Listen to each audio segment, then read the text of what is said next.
Hello, everyone. How are you doing? My name is Carly Bell, and I love to do machine embroidery tutorials. And today we are going to be continuing our sew along that we've been doing for the last couple months for the Candy Corn Quilt Shoppe featured quilt from Kimberbell. Very excited to be working on this again today. However, I will admit to you, I am not on schedule like I'm supposed to be today. I am a little bit behind. I am actually stitching out. Let's see if I can show you some more borders as we speak. And I was hoping to have all this done before I started today's class, but it's okay. It's a sew along. Let's sew together, even if Carly is not ahead of time like I'm supposed to be. I am behind. So I still have, let's see, these are that's on the last stitching steps right now. These are the two longer, wider outer borders. It's doing the background stitching. So that is done. I still have a small section of my other outer borders that needs to be quilted. And I have pieces of my inner borders. So I have about 2 more hoopings of borders that I need to stitch. So I figured I'll still go live. We'll stitch. This will be some extra examples of how to stitch the background quilting on the inner and outer borders. And then when we are done with those, we'll start sewing the borders on the around the quilt. And then depending on time, we will start what today's project is actually supposed to be, and that is adding the backing. I'm figuring worst case scenario. I know I'm not going to get where I need to finish today. I have to, so right now it is about 12 noon Central Standard Time. At 2:30, I have to go get my daughter off the bus. So we're just going to work until 2:30. We'll see how far I get. If I don't even touch this today, which I should, I really should, then I can come back on tomorrow, possibly. I have a dentist appointment, maybe after. We have a class scheduled for Thursday, I think, or we might just wait till Thursday because Thursday's class is at 10:30, so we have more time. What do we do on Thursday's class? I think the binding. So we can still come back on Thursday. Maybe it'll be a longer class and finish the stitch in the ditch and work on the binding. So I'm going to keep it up in the air right now. Let's see how far we get in today's class. So hi, everyone watching live. I see Arva and Linda and Cindy in the chat. Thank you so much for joining me. If you are new here, this is a sew along that we have been doing since the beginning of September. And you can see all of these blocks on this quilt are done in the hoop. And so we have a class for almost every block. You know, see some blocks are kind of the same. So we have one class showing you live how to stitch that block. And then we stitch these other matching ones kind of as homework. So all of the information for the sew along can be found on my website, carlybell.com. It should be the first link you see down in the description box below. You can go there. It's going to tell you all about where I got these designs from, the fabrics, all of the tools and notions that I'm using for this project. You'll see all of that information on my website at carlybell.com. All right. Yay. Cindy said she finally did her homework. Just need to do my borders and then piece. Yay, Cindy. You're doing good. Awesome. Awesome. Hi, Sherry. Yay. Okay. I'm so glad. Let's see. Linda is doing a closet clean out, lost weight. Hooray. Congrats, Linda. That's awesome. Hi, Denise. Okay. I'm so glad y'all are here. I'm a little scatterbrained and crazy today because I was out of town for like almost the past week. I got in town like early in the middle of the night, Monday morning, and then only slept a couple hours, got up, put brought the kids to school. Abby had a doctor's appointment. I had an appointment, running around like crazy. That is why I did not get my borders done like I was supposed to yesterday. And then this morning I have a monthly membership group. It's called the Sip and Stitch Squad VIP membership. And once a month we have a Zoom class where all the VIP members can attend the live Zoom class. It's really fun because it's very interactive, and I can hear people talking to me, which helps me a lot. But we had a really fun class this morning, actually right before this started, and we made these adorable heirloom Christmas ornaments. So I have them set up to be like a baby's first Christmas type of ornament, but you can really do anything with them. But this is what we made this morning in our VIP membership group. If you are a member and missed this morning's class, the replay will be loaded in the member portal this evening so that you can go watch the replay. And I also made these cute little Santas. So every month my members get a free design from me, and then we have our Zoom class. And usually the Zoom class involves the free monthly design. So this month they got a bonus because we got 2 designs. The first design they got is just the simple blank scalloped ornament, and that came in a variety of sizes. And then because I wanted the Santa on them too, I went ahead and made these cute little mini Santas in a variety of sizes so that they could merge the two. And we did all that in Brilliance this morning, went over how to merge, put it together, add lettering, names, and I added years to them too for like when the baby was born. But that was a really fun class. I actually just finished like 20 minutes ago. So full day here. Let's see. Hi, Denise. So I am terrible, Denise. I usually send an email reminding you of when the VIP class is. I did not, because I was totally scatterbrained with going out of town and running around yesterday. So I apologize. But I did post it last week. We have a special Facebook group for our VIP members. I posted everything in the Facebook group last week before I went out of town, but I forgot to send the email too. So I'm very sorry about that. Usually I send you an email a few days before, and I'll post in the VIP group a few days to a week before, and tells you all the supplies you need. It tells you the link to the Zoom meeting. All of that is also in the member portal. I put it a week before the class, so the Zoom link, the supply list, and the design download. So everything's in the member portal. And come join us in the Facebook group if you're on Facebook, because that's where I post the most, is in the Facebook group. And I try to send an email once a month with a reminder. Hi, Becky.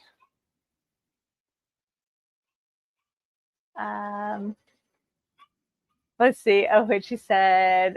She hated to miss her first Zoom class after joining. So you're in the VIP group.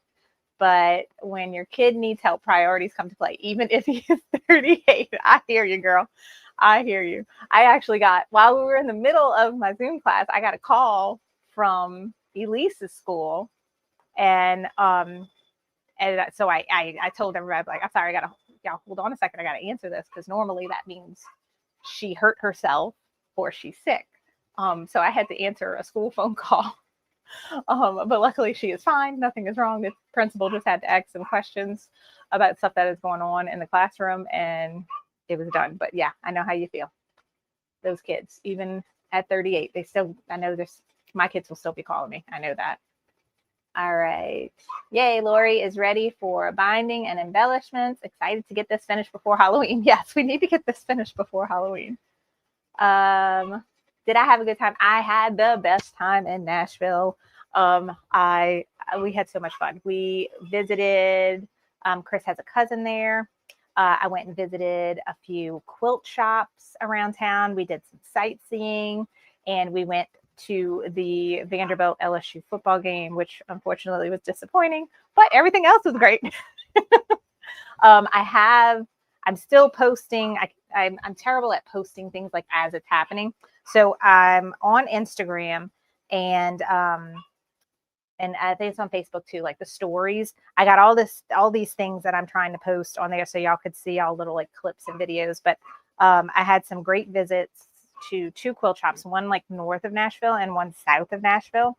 Love them. One was more like a machine oriented store. And it was really cool because they had a person and they do service. So they sell machines and service. So not like a lot of fabric. I bought some thread. They had some notions and stabilizers and stuff like that. But they service machines there. And they had a Persona, which is a machine I used to have. I now have the PR1X.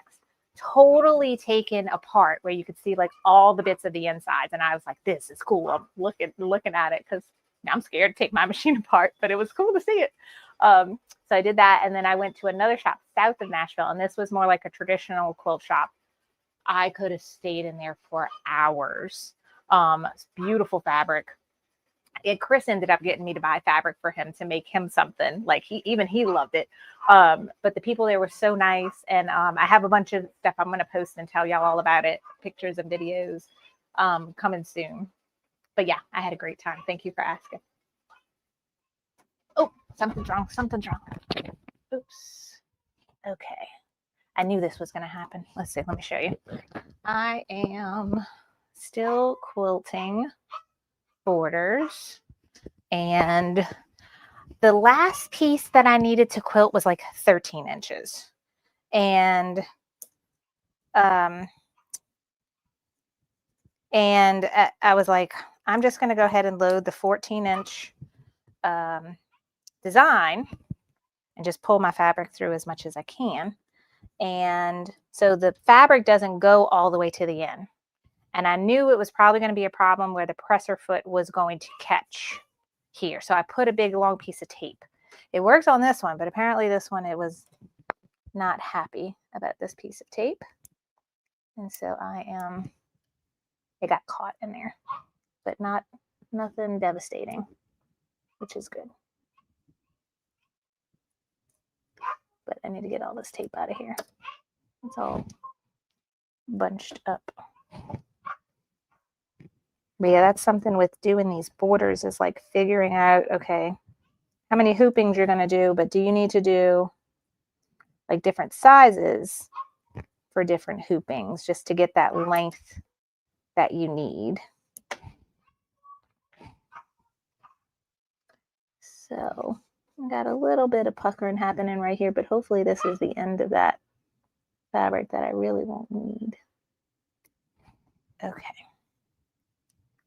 Let's lower and go. Oh no, needle broke. Up. That's the problem. Wasn't the, well, the tape was the problem, but the needle broke. That is a bigger problem. All right, so that is there. I am going to take my hoop off because I want to find the bottom of that needle. Hopefully it is stuck. It's not under the hoop. Still got bobbin thread coming out. Okay. So I am going to open this up. This has happened before. This bobbin's almost done, so I'll just put a new one in. But you do want to try to find the broken piece of needle. So I'm going to be doing something I'm not supposed to be doing. So do as I say, not as I do. Turn your machine off before you take this needle plate off. On my machine, I have to put my little screwdriver in and then like tilt it and it pops up and it's going to tell me a notice. Turn machine off before messing with the needle plate. Like I said, do as I say, not as I do. All right, don't see anything there. And I'm going to get my pipe cleaner. And look and see. I'm going to take my bobbin case out. This thing is dirty already. I feel like I just cleaned this. All right, y'all can see all of that. I'm sorry if my head is in the way. Let's zoom in. Okay, so I'm just cleaning this and looking for that piece of needle because I don't want it to get in somewhere where it's not supposed to be.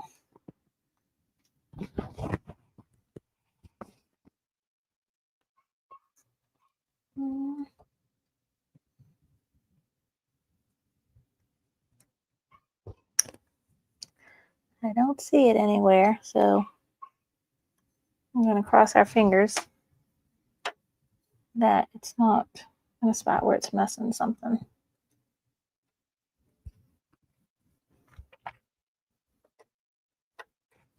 Okay. Not in here. All right, so I'm putting my bobbin case in. You want to make sure that this white dot and this white dot line up so that you know you have it in correctly. And usually like you can like jiggle it and it's like locked in pretty good.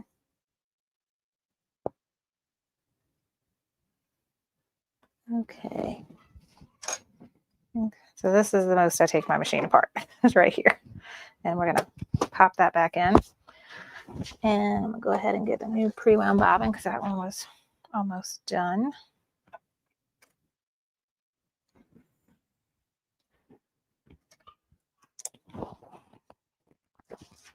Okay, make sure it's not in here, is it? No.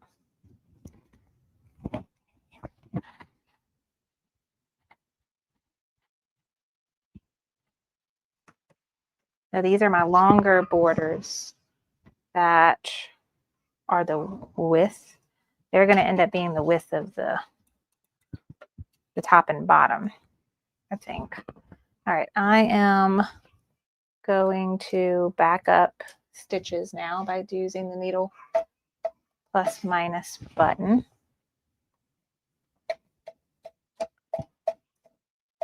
Okay. Oh wait, I need to put a needle on. That would help, Carly. Let's find a needle. I think all my needles are by my multi-needle machines. Yep.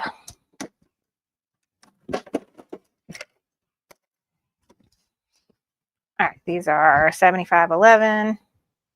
These are still some that came with the machine. They're Oregon 7511s. I'm assuming ballpoint. And so my multi-needle machine comes with this cool little tool that helps you hold your needle, but really you just want to hold it, go up the slat. These all have flat backs so that the flat part is facing the back and the rounded part is facing you. And there is a tiny, you cannot see on camera, unfortunately, there's a tiny little metal peg above your number 6 needle bar.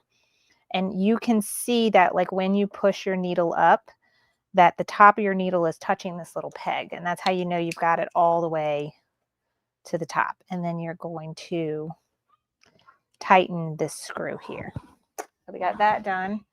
And then we also need to thread the needle, but my thread is somewhere up in my path that I can't get. So I am going to get it out without trying to like actually pull it backwards. Rethread. All right, now let's try stitching.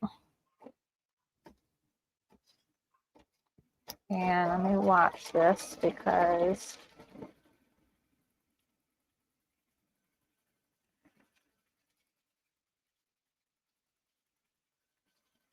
okay, that's it.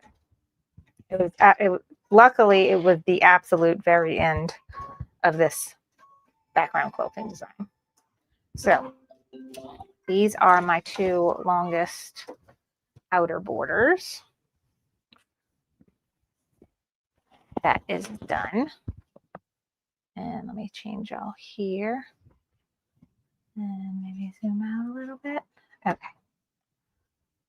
So, all right, so that is done. So you could see like all of this was quilted already. In our last class, I quilted the first section of these 2. And then I did get, last night, I got my other ones done. Yeah, I got these. And then this was the 3rd hooping for this set.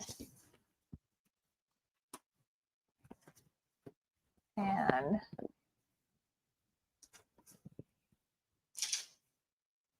we need to remove the stabilizer, and we still have more borders to do. All right, so good morning, Quilt Wench. I'm checking the chat real quick.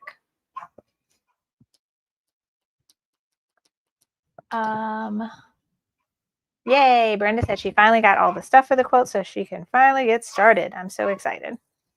So all of these sew along videos are going to be the replays are there for you to watch whenever you are ready. So we have lots of friends that were not able to get started the same time as me. You know, some people are still waiting for supplies to come in. Some people may have just found us recently and didn't know that we had started. You can go back and rewatch any of these sew-alongs whenever you want on my YouTube channel. And then on the homepage for the sew-along on my website, they have all the replays on there as well for you. So if you can't get to this until after Christmas, no worries. It will be there for you whenever you are ready. All right, so I am just using that stitch line for the fabric placement as a guide of where to cut my stabilizer. And then you can see like this is where like my fabric ended, so I just let it go ahead and stitch to the end. But that's longer. This is a little bit longer than what I need, so that is good.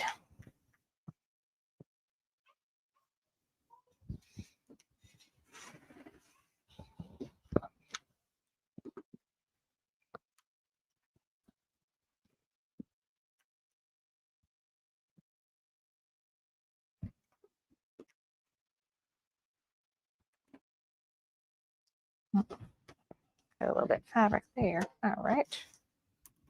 So these are done. Let me clean this up a little bit.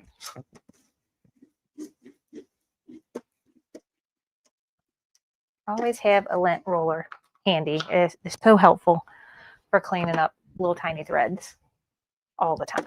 Okay, so these are you can see the direction. I love the borders because they came directional so that my witches, this is like horizontal. This is my top and bottom.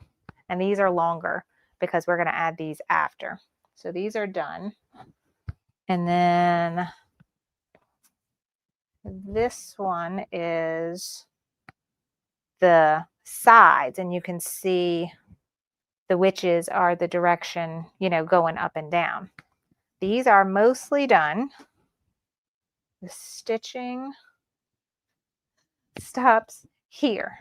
So this is how much fabric I have left. So we're going to go and look. I need about 3 to 4 more inches of quilting.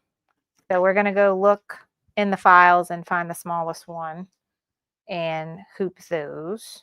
So I still need to quilt that. And then these are the inner borders, which we did a lot for our last class. Some again are top and bottom, some are sides. The top and bottom is going to be longer. So I still probably have one 14-inch. What I got here? I got about 15 inches left. So yeah, 14-inch hooping should be good. And these are probably, oh no, they're all the same. Yeah. So I need one more hooping of these inner borders, and I do all 4 of them at one time. So 2 hoopings total, and then the borders will really be done. So I have the 14-inch ones of these already on my machine ready to go. So let's go ahead and hoop this, and then while that's stitching, I'm going to figure out the size design I need for that one, because unfortunately it just needs a little bit more for it to be the correct length. of the finish of the quilt. All right, so here is my 9.5 by 14 hoop, which everything else for this quilt we've done. There goes my TV. My TV turns on randomly. Everything else we've done for this hoop, we've done in a 6 by 10 or 5 by 7 hoop. But for these borders, for the sake of time, I'm doing them in the 9.5 by 14 inch hoop. But the process is exactly the same, no matter what hoop size you are using. It's exactly the same. It just depends on what you load the design that fits your hoop size and your border that you're working on. And I'm still using the lightweight cotton muslin as my stabilizer. The 9.5 by 14 hoop is a bit harder to get things to be nice and tight. So you see me pulling on my fabric. That is because even though I have this thing turned so tight, I still can, and this fabric is super thin, but I could still pull it. All right, I'm sorry. I know I see y'all guys talking in the comments. As soon as I have a chance to look up, I will answer your questions.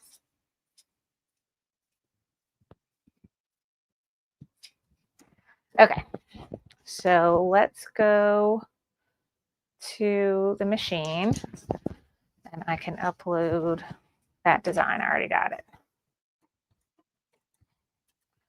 Okay, go back home and look at my USB stick. And right here I see inner borders. I got 4 of them on there. And this is the 14-inch design.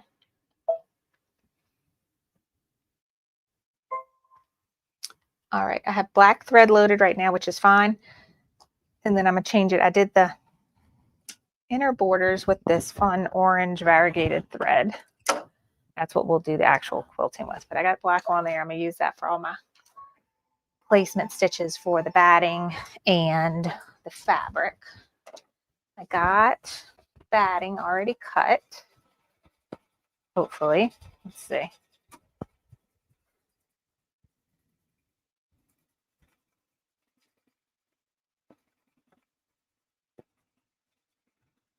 Yeah, I think I have enough.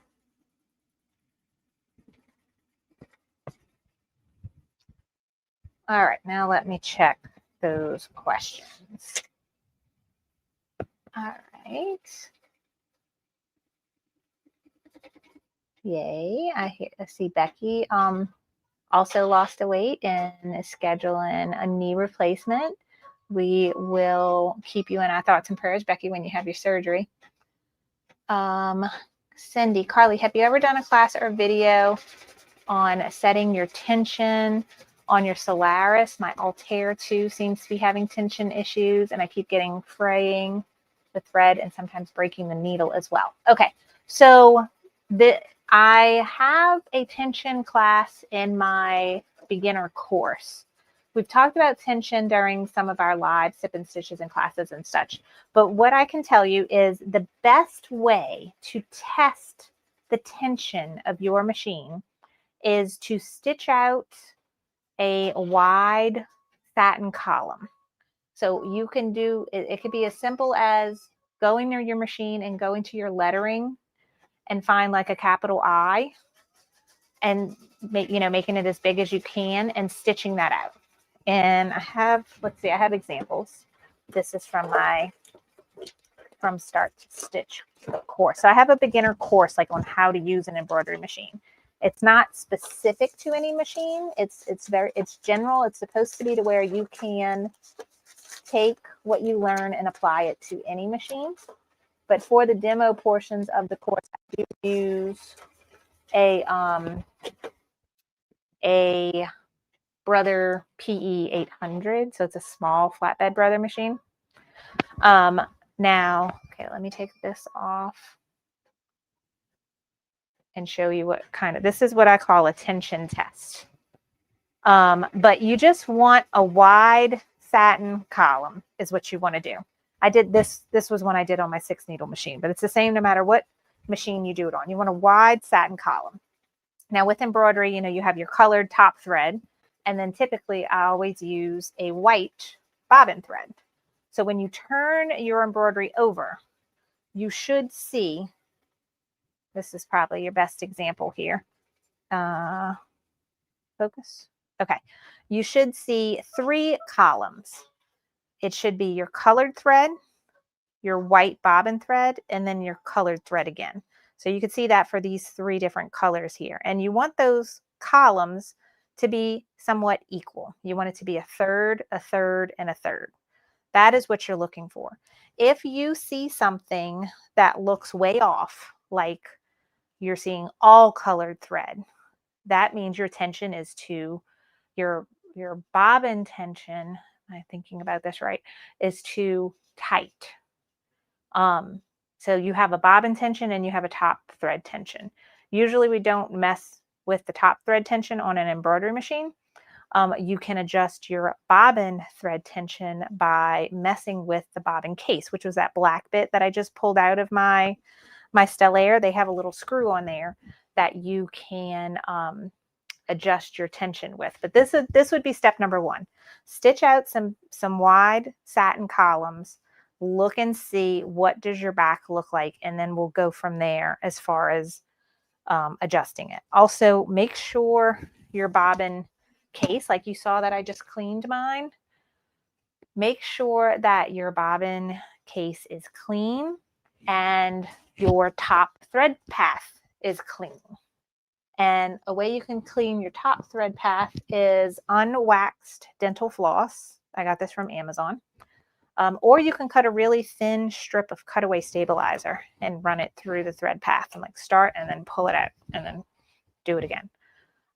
Always check your thread path. Make sure that the thread is going where it's supposed to. In my case, I have a upper thread stand. Highly recommend a vertical thread stand versus a horizontal thread stand. Hate is a strong word. I strongly dislike horizontal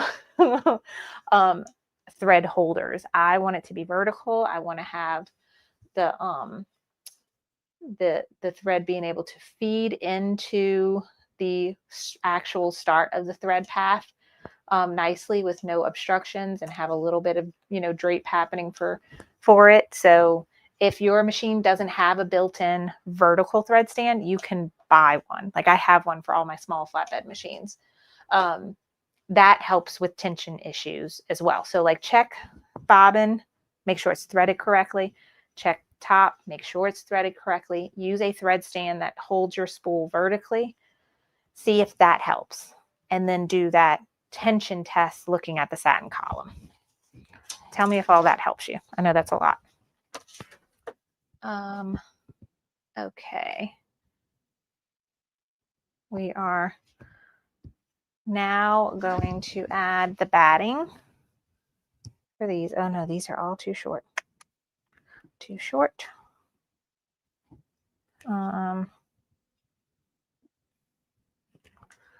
Let's see, this one is long enough. I'm gonna stitch some together is what I'm gonna do very quickly. This one's weird right here. Let's see. This one too.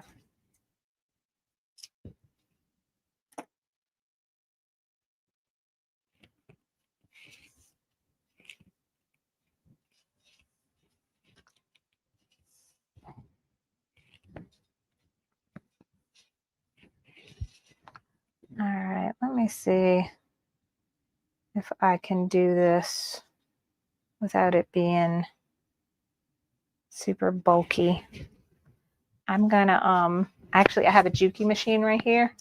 It's only a straight stitch, so I can't do a zigzag, but it's conveniently ready to go instead of taking my embroidery unit off on my other machine.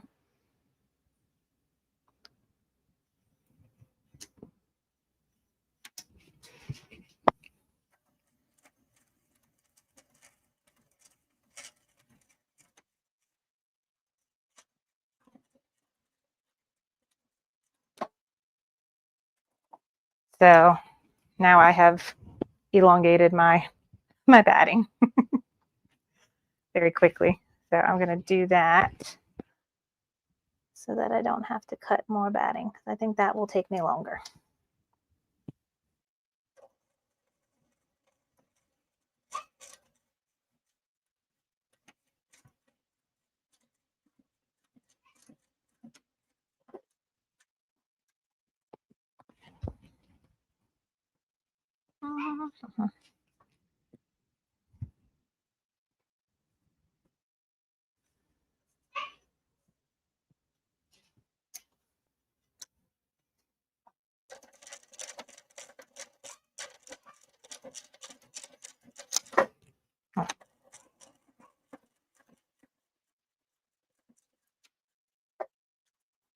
Okay, now I have 3 longer pieces of batting that I can use for this.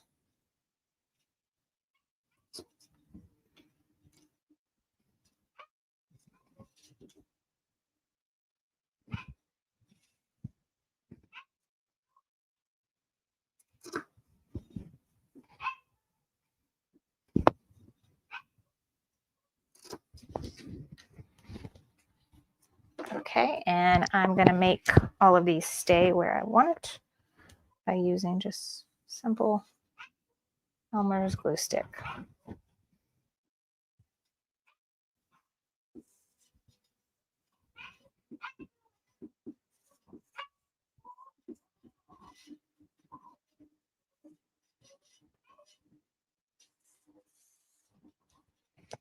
Okay.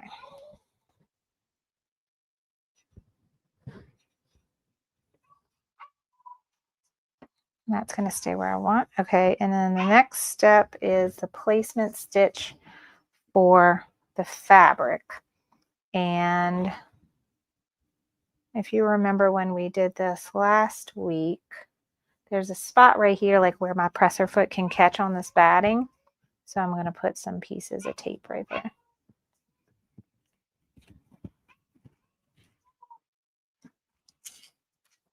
So it's just this. It's really only this corner that I need to put tape. And yeah, my fabric will go the whole way. This one's longer than what I need it to be. So now we'll go back to the machine and it's going to stitch the placement stitch for the fabric.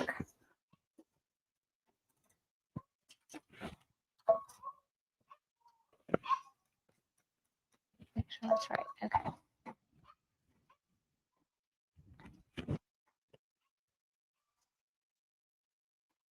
It's a little bit wider than your batting.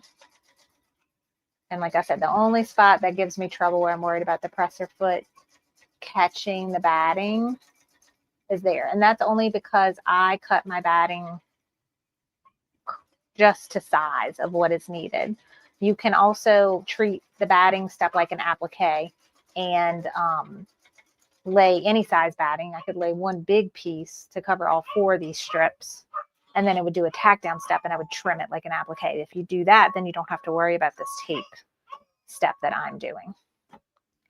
So, all right, I think I can step away from that without anything messing up, fingers crossed. And let's go back and check the comments. So yeah, Cindy, I hope that helps you.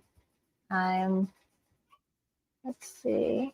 Lori says she uses a hemostat to hold her needle so that it gets in all the way. That's a great tip. And do I think Kimberbell will have another deal for candy corn?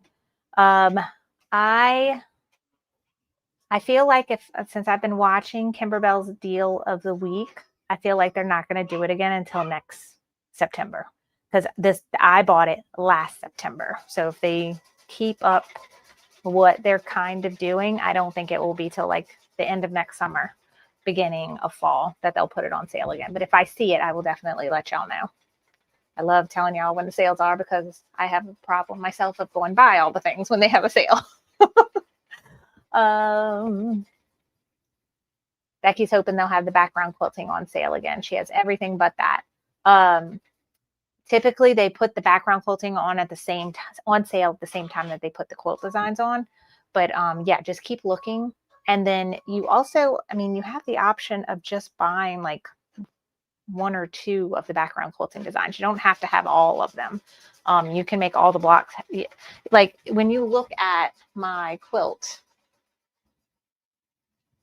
it's really hard to tell the background quilting designs. Like it would not look bad at all if every one of these blocks had the same background quilting and then you bought the border quilting. So that would just be 2 of them that you had to buy. That's definitely a cost efficient way to help you save money on background quilting. Okay. So that is done.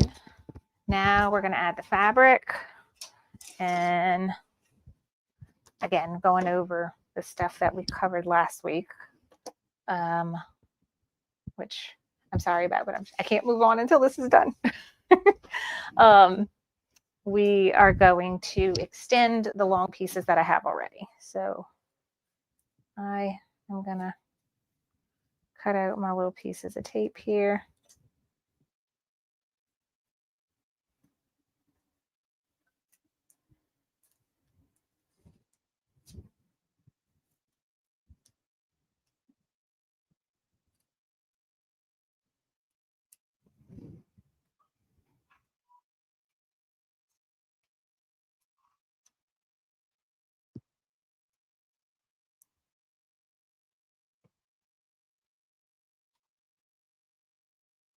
Okay.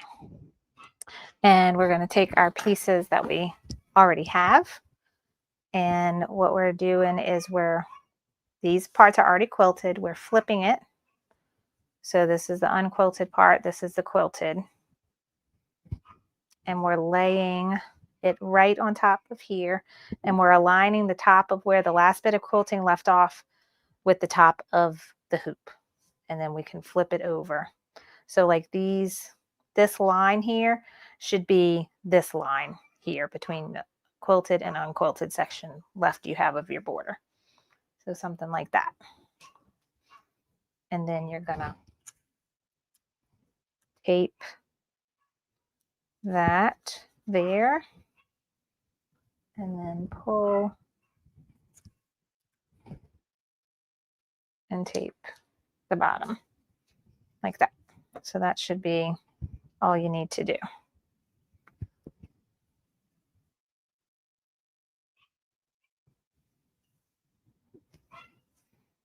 So you really can do it without even folding it.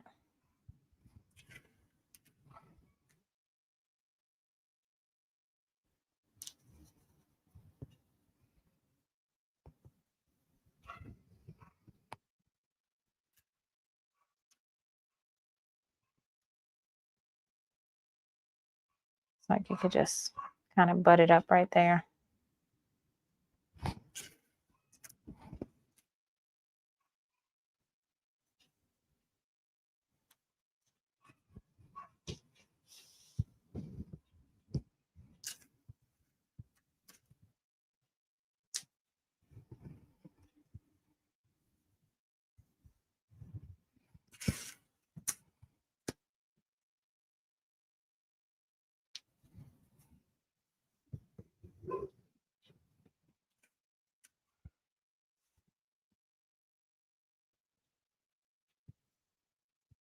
Okay, so now we got all that in place, and now it's going to tack down. I have all these bits of string. I'm going to try to get out of the way because then my background quilting will get caught in it. But this is probably because I did forget to put Pellon SF101 on the back of these inner borders, so the edges are a little more fray than usual.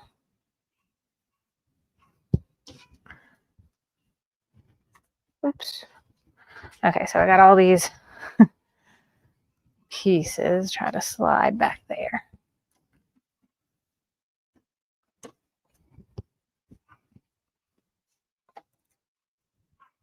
Okay, I still got the black thread on. Let me change that. Where's my scissors? Here we go.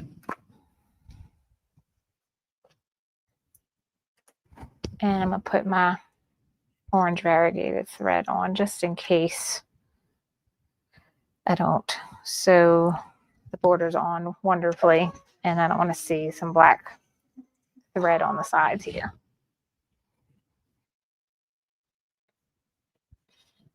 Okay. I think that looks good. So I'm going to lower my presser foot. And this is going to barely tack down the edges of this fabric. It's catching it right on the edge because I got it in between those placement stitch lines.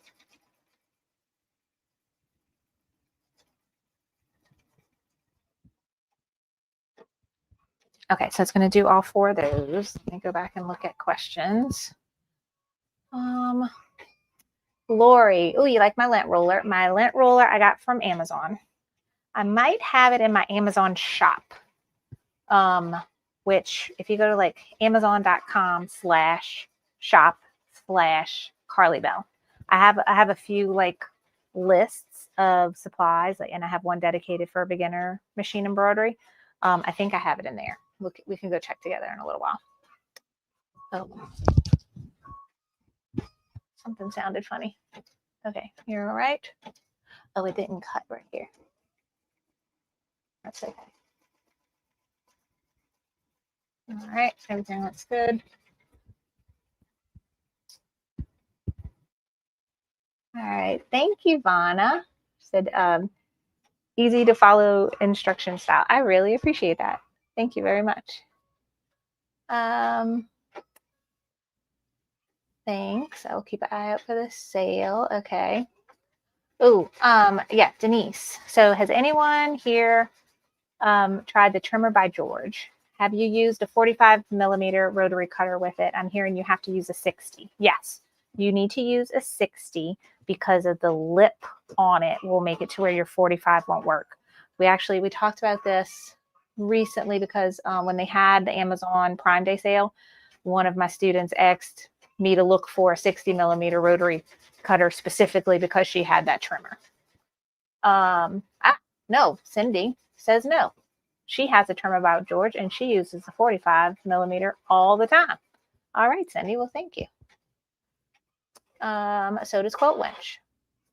You just have to make sure that the knob on the side can clear the metal. Yeah, I guess it would depend probably on your particular 45mm and how it's constructed and made. So Cindy and Quilt Winch, tell us if y'all have a specific brand of 45mm rotary cutter that you find works with the trimmer by George. Let us know. Yeah, not all 45s will clear. It's probably just depend on how it's built. Like I don't have a trimmer by George yet. It's on my wish list. But this is my 45mm rotary cutter. And it has this black piece is what I guess you would have to see if it clears it. I don't know. Yeah. I have to play with the trimmer to be able to tell you for sure. But I'm guessing it all depends on how it's built. Because like I have that one and I can't get to the other one I have right now. It's behind my quilt. I have this one. So maybe it depends on how far it sticks out. Like this one sticks out a lot further than this one if you look at it. So Cindy has a Martelli one. I saw those were on sale for Amazon Prime Day. I almost put it in my cart. Okay, we are done with the tack down. So now we can quilt. And once this is done, I am done with all of my inner border quilting. Okay, so while this is stitching, let's go on in Brilliance and figure out how I can stitch 4 or 5 inches on that last bit of outer border. Okay, I was playing around with my screens earlier and I'm trying to make it to where it looks good for y'all when I show y'all my computer screen.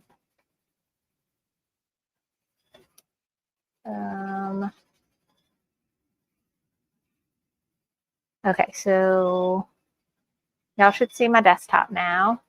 So let's see, I can see what you see. Looks like you can't see the bottom.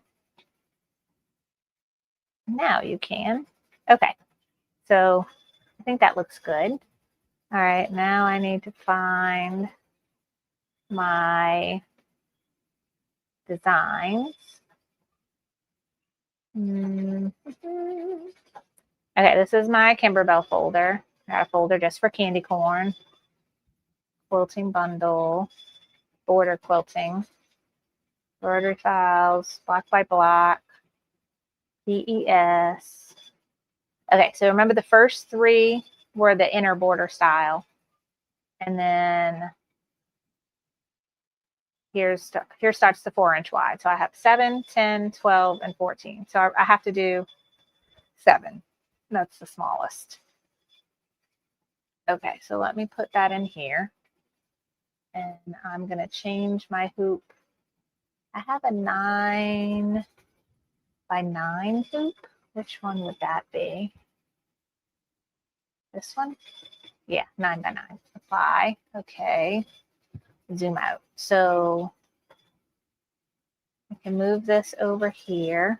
And I still have to, let's see, I changed some things. This is placement for batting. I don't do the tack down for batting.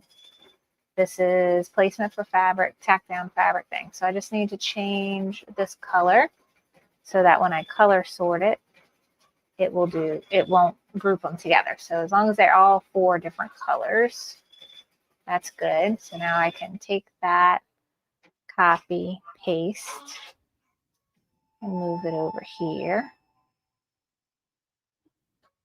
That looks good. And then I can go to utility, color sort, new view. So now it has them together. It's like just like the ones I'm doing now. So this is the placement stitch for the batting. I'll put my batting down. And then this is the placement stitch for the fabric. And then tack down for the fabric. And then the quilting. So I'm going to do just like I did my other one, where my fabric is probably going to stop like right here. But I will just put some tape across and hopefully it doesn't catch again. And I'll just stitch down here. It's going to stitch batting and there's no fabric there, but that's fine. But at least I'll get the edges of my fabric all the way. Okay, so I need to save this file, save stitch file as, and I need to get my stick, USB stick.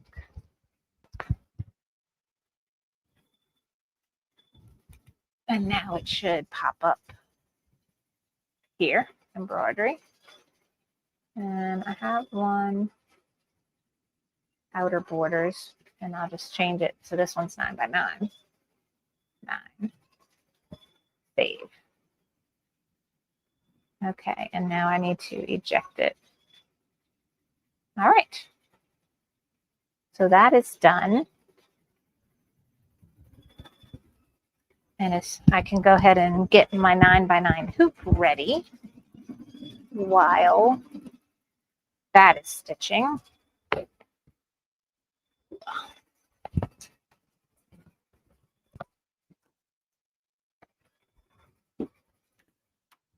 And have it ready to go. So this is my 9.5 by 9.5 hoop. So it's the same width. It's just a little shorter than that big one that's on there now. Let me turn it this way.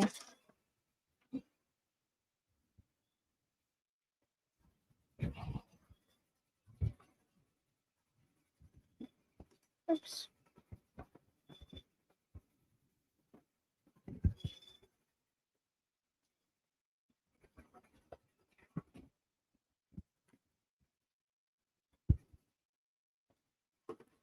All right.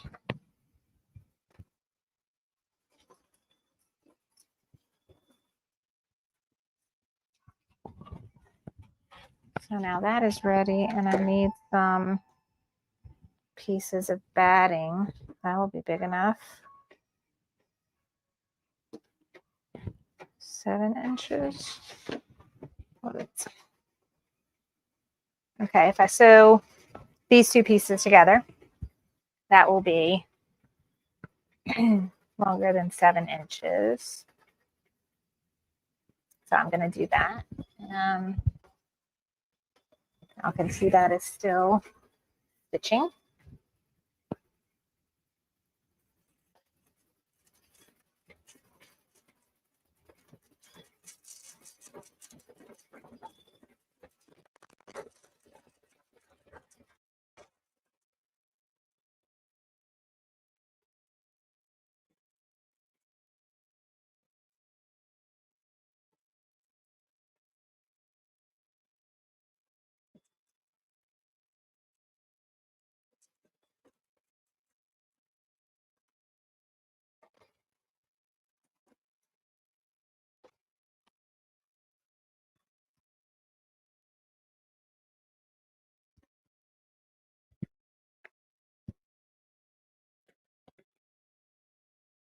Okay, so now I can look at the comments again. Sorry.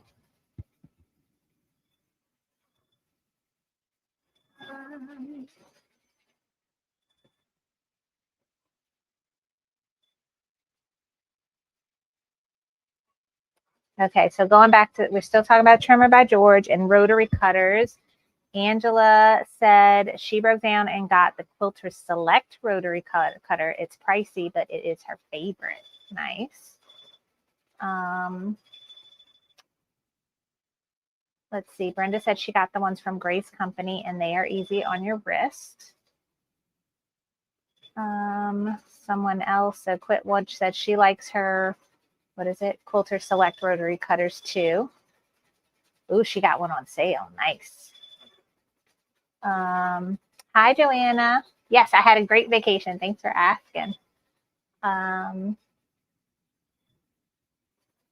Let's see.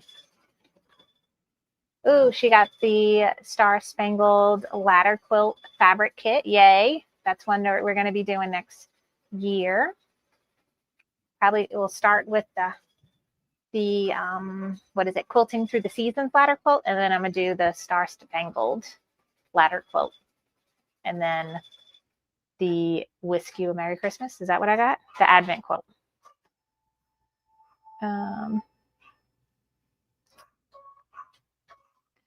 Oh, girl, yeah. And Denise is like, I sure found out quick. Machine embroidery is not a cheap hobby for sure. Yes, I can definitely attest to that. I had such sticker shock on almost everything I wanted to do when I first started. And now it's like, I don't know if you could tell, but I've gotten over that sticker shock. It's a little bit of a problem. I still have my moments of like when I was looking for rulers. I bought some block lock rulers, and at first when I saw them, I'm like, oh geez, those are expensive, and then I got over it fairly quickly. So good tools are expensive, unfortunately. This entire hobby is expensive. Like first time I bought or even went to look at getting a Kimberbell project, I had horrible sticker shock. It took me like 2 years to even think about buying something, and now I'm buying them every week. It's a problem. Speaking of, what is on sale on Kimberbell this week? I have not looked.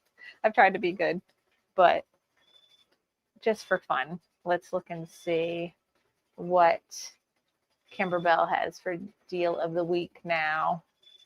I can show you, I think. Let's see if my computer works with me. All right, y'all should see the Kimberbell website. So if you go to deal of the week here, we have, oh, these are cute. So quilted stockings, digital download. Those are cute, but like to me, all right, I think I would only want to do these if I were doing them in a 9.5 by 14 hoop, which that's the biggest size. So I think those would be nice. That is fun. Very cute. Oh, that one's adorable. Oh, that's super cute. Okay, I need to stop looking at this, but you could get that for $20, and that's a digital download. Nice. What else? This is February 25 Perfectly Pieced, which think, okay, it's a 1/4 star block. Oh, this is similar to something I'm doing for the holiday workshop. It's not quite the same, but that's cute. Look at that. So you can get that whole box, but normally it's 60 for only 24. That's not a bad price at all because it comes with beautiful fabric. And then these are the things that are in the Bella box. Nativity stuffies. Oh, that's cute. Quilted pillow covered blank. Kimberbell Christmas. These are old school designs. And then felt stockings. That's cute. So that is what is on sale this week on Kimberbell. And our quilting is done. It looks good. So now we can do our bigger outer border. So we already got our hoop ready and stabilizer. So I'm going to go to my USB stick and pull up those designs I just sent to it.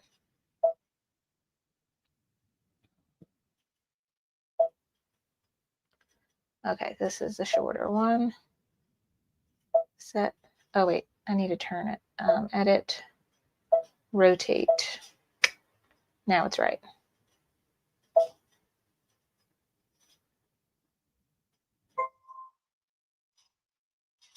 Okay, so I need to go back to black thread because the outer borders is black. I'm going to do it now while I'm thinking about it.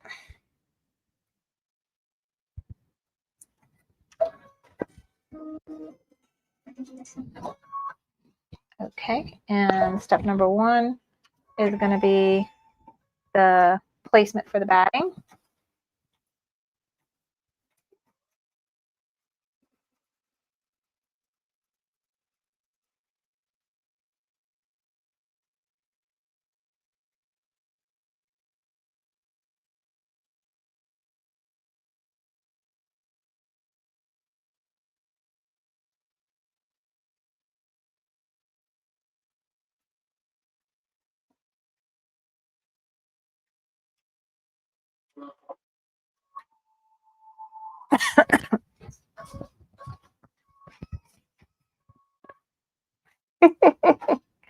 I see Quote Winch is like, girl, I check every Monday on Kimberbell to see what I want.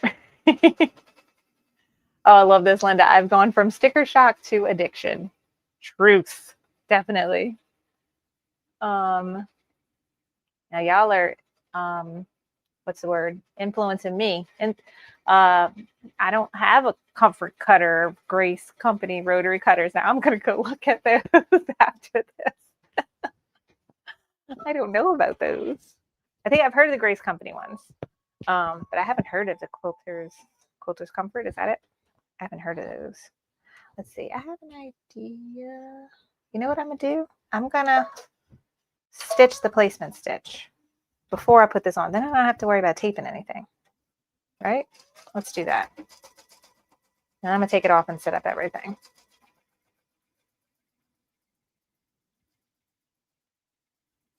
Of course, I think about this on my last hooping of borders. But yeah, we could just stitch both those steps. I could make both of those steps the same color so that they stitch out at the same time. So then I see where I need to put my batting, and then I put my fabric.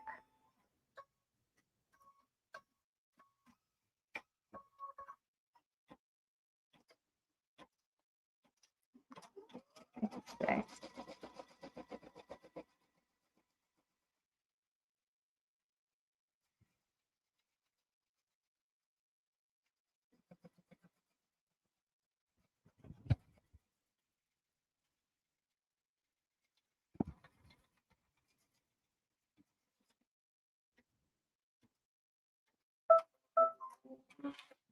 Wait for it to finish.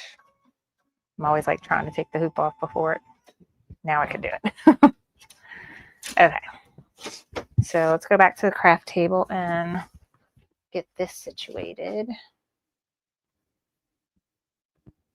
Okay. So this is what we just did. All right. Did not think about this before, but okay, now we can add the glue for the batting.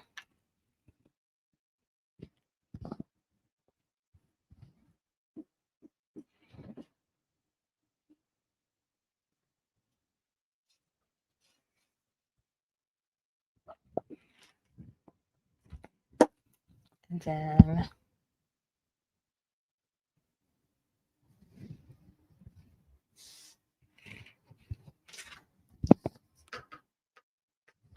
actually just leave it. I don't need to trim it. I can trim it after. Okay. And then batting. Okay, and now these are my pieces of outer border fabric where I only had this much left to quilt. And so I'm going to line up,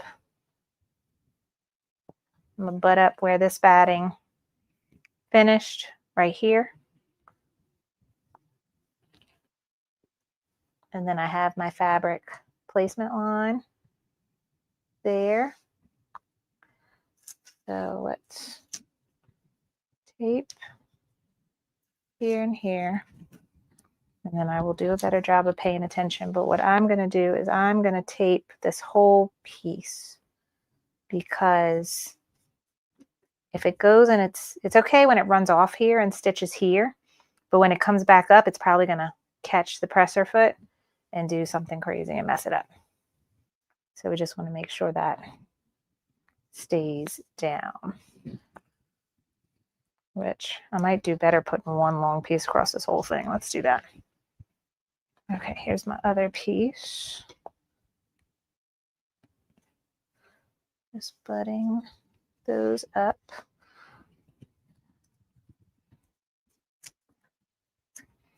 Okay, so I'm taping the top.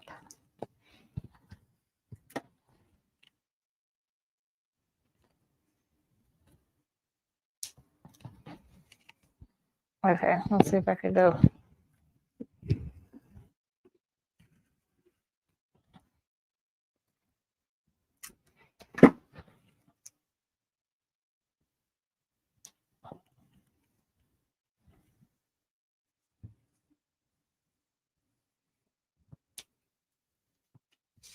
Okay, something like that.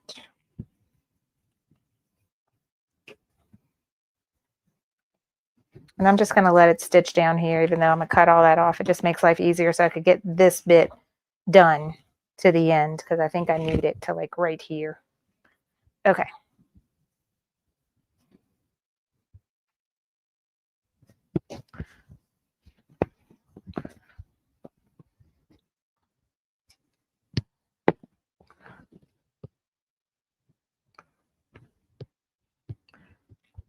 All right, pull all that back. That's out of the way. Oops. Okay. Now, what is the next step? The next step is the tack down. I must have this rotated like the opposite of what I did all the other ones.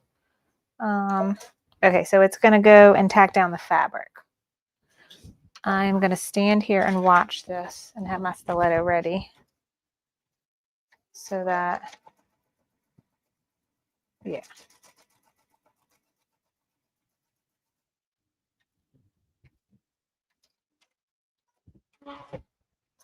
So yeah, another good instance of the tape being there to keep the presser foot from catching.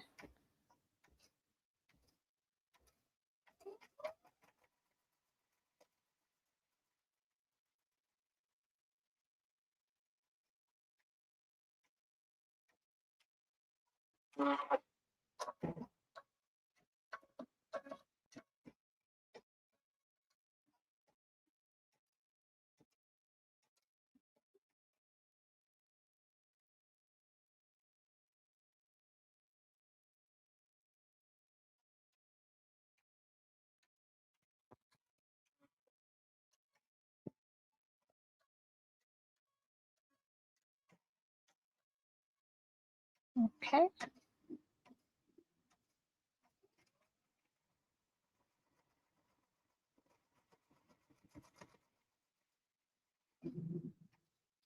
And then now it's going to do the background quilting. And then we are done with these borders and can put them on. And like I said, I'm just going to let it stitch on the batting just to let it go. I could increase, like move ahead stitches until it got to a point where it was actually on the fabric, but I figured this is just easier. It's a quick stitch. It doesn't take long. And as long as it glides over this tape, we should be good.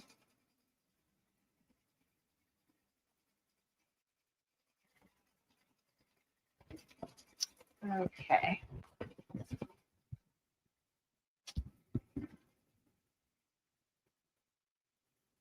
All right, I'm going to look at the chat again.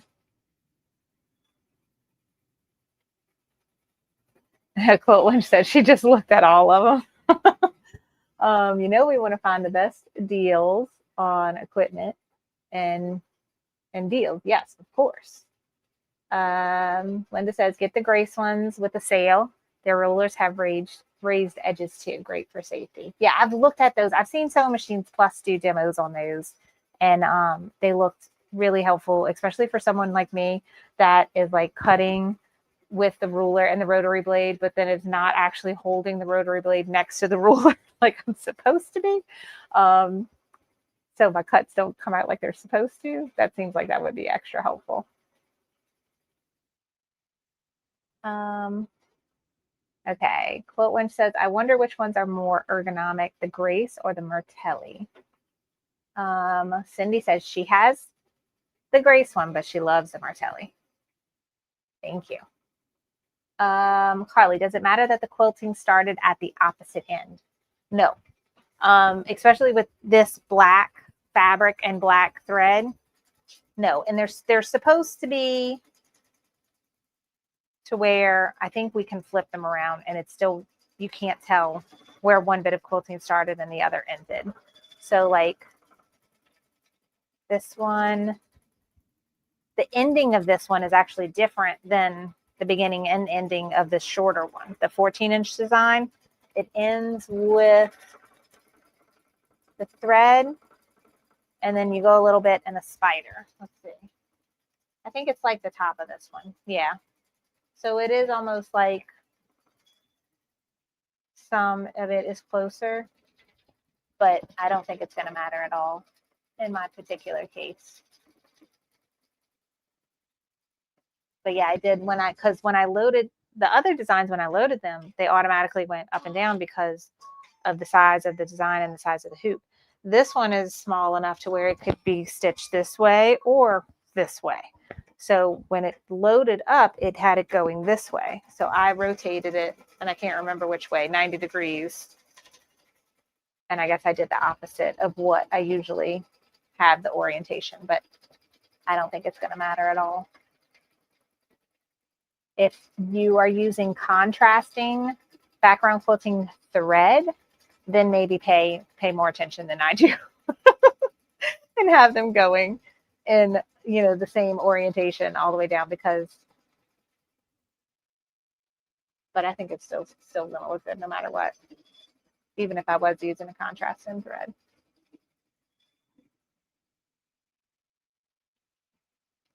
Okay, well, that's finished quilting. I am gonna unhoop my other ones and start trimming. So all this tape, I could have used that on this one. Let me put it over here.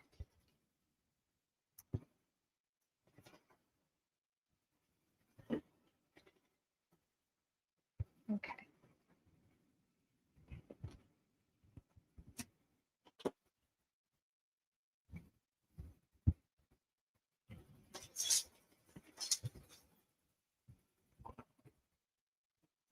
All right, and trim off the stabilizer.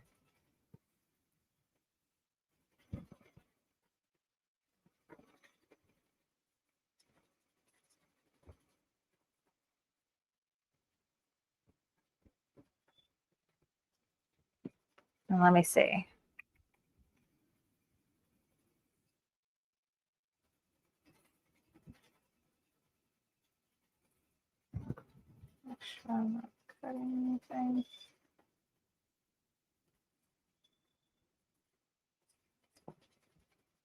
Sorry, let me zoom out so y'all can see more.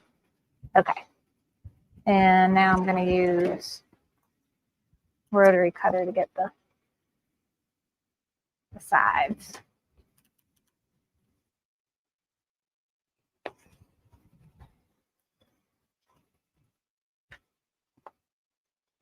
And I'm using that fabric placement stitch line as my kind of spot for where I'm putting my ruler.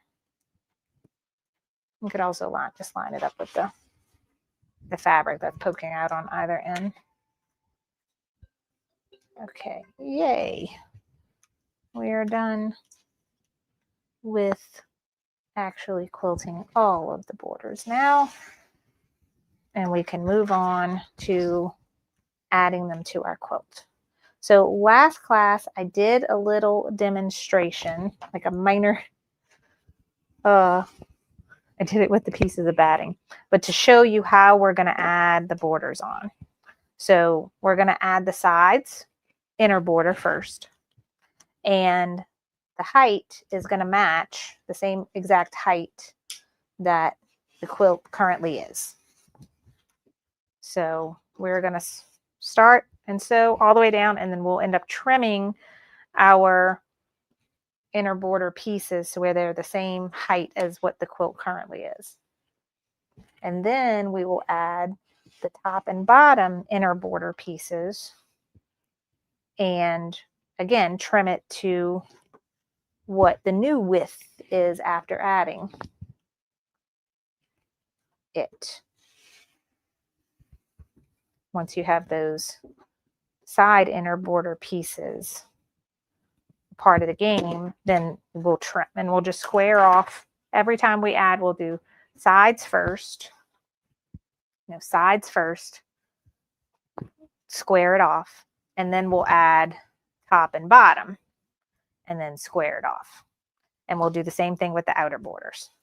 So now I have all of this. So what we need to do is clear off my craft table because I do not have enough space to do this. And I'm gonna zoom the camera out as much as I can, and I'm gonna do the best I can with this space that I have because it's a little bit hard. Okay.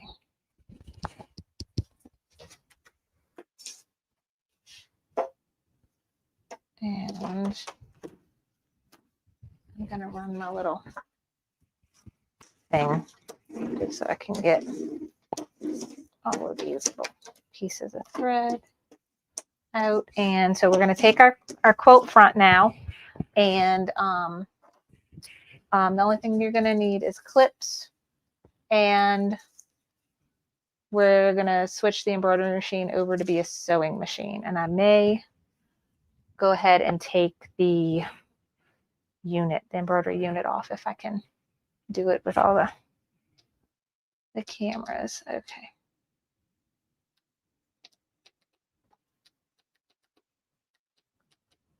So I'm trying to get this.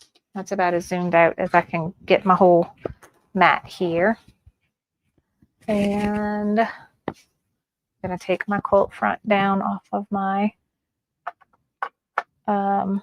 pegboard. Oops. Okay. Let's see if y'all can see. Yay, we can see the whole width of it. All right, that works. All right, so all of my inner border pieces are the same length because I cut them into 1.5 inch strips, and I just quilted the whole thing. So I did more than probably what I needed, but for me, it was just easier to hoop it 3 times with the same thing. So take 2, put 2 on the side and have 2. And I am going to double check my instructions to make sure I'm thinking about this correctly. My TV just pops on again. Okay. Okay, so towards the back of the book where it shows you how to piece the quilt together. Let me make sure I'm thinking about this right. Yes, we do the sides first. Okay. And these are not directional from what I can tell, right? Maybe they are. No? Like these, yeah, some of these cauldrons are going up and down. Some of them are going sideways. So I don't think these are directional. So what we're going to do is put the borders right sides together. And you can have some poking out the top and some poking out the bottom. That is okay, because we're going to square off the corners. So if I want to make sure I go all the way here, I can. And clips and clip those on. And then we're going to go sew them with the 1/4 inch seam allowance with it like that. And so when we open it up, it will look like this.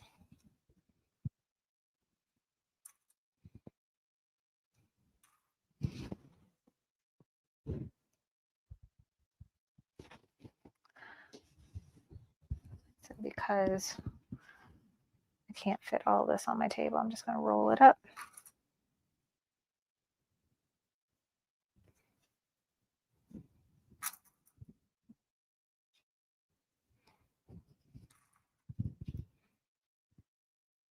All right, so you can see like I have a lot more than what I need, but that's okay. I'm just going to focus on getting that line down the side and then do the same thing over here.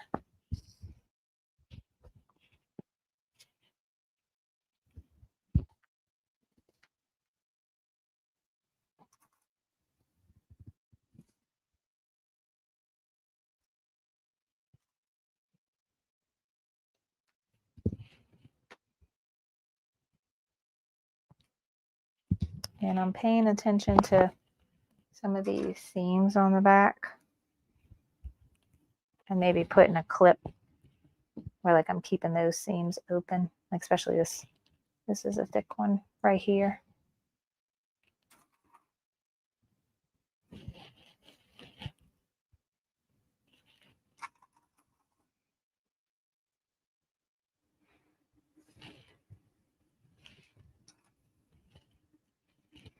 So I'd much rather sew this and then trim it than measure it and sew and have my measurements off today. So that's why I'm doing it this way. But you can see inner border sides, we're going to sew with a 1/4 inch seam allowance, and then we can open it up and press it. So I'm going to leave this here, and let's go and see if I can get this embroidery unit off without knocking my camera over. All right, this is done, and we will trim this after. And make sure I got a table to put my embroidery unit on. Yes. So I'm going to hit OK. OK. And home. Whenever I take the embroidery unit off, let me zoom out so you can see all this. I move the arm so it's all the way over here. And if you go to embroidery at the bottom of the screen, it says always press when removing embroidery unit. So I'm gonna press that, and it's gonna move this all the way over out of the way. All right, then I am gonna turn my machine off. And I am in very tight quarters right here. So I have to like move my machine a lot. And I'm going to move this camera because I will hit it. Okay, to clear my printer.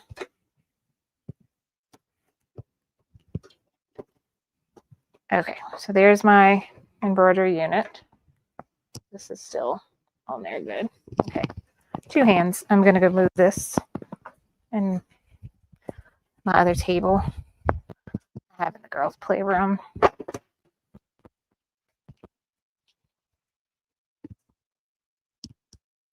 Okay, so now you see I just have this. I could leave that, but I do have this piece.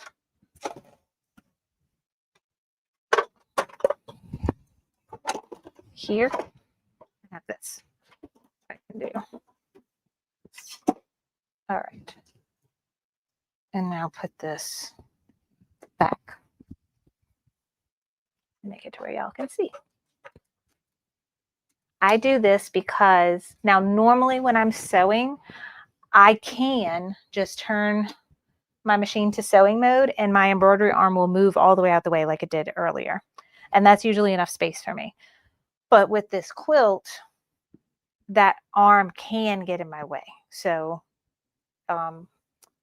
there's a few times when I will take the embroidery arm off to put it in sewing mode. I also need to take my embroidery foot off. And I gotta unscrew it.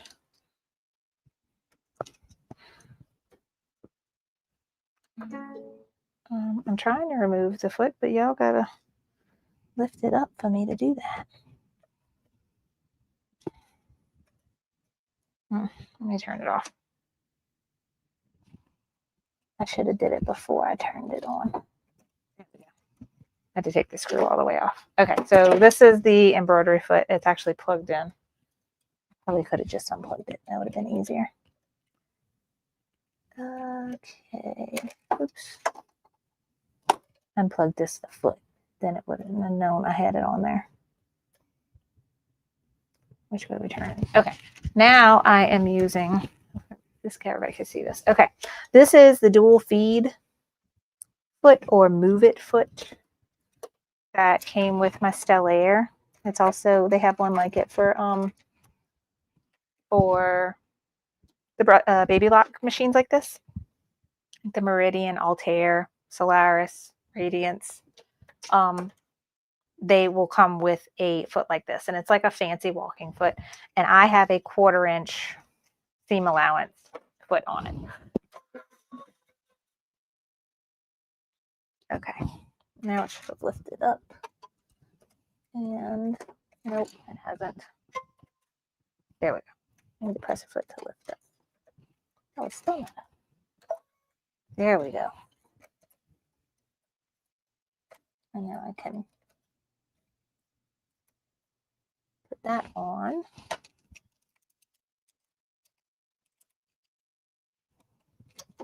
And tighten it. It's so funny because the first time I used an embroidery sewing combo machine, I was so intimidated about changing it over from embroidery to sewing. And really, it's a piece of cake. It really is a piece of cake. All you're doing is changing the foot. And I know at first, like, it's uncomfortable changing the foot because you don't know what you're doing. At least I didn't. But once you do it a couple times, it's easy breezy. All right, I'm changing from 90 weight bobbin thread to the same as what I'm using up top, which is 40 weight. And I'm going to use white thread for all of my piecing.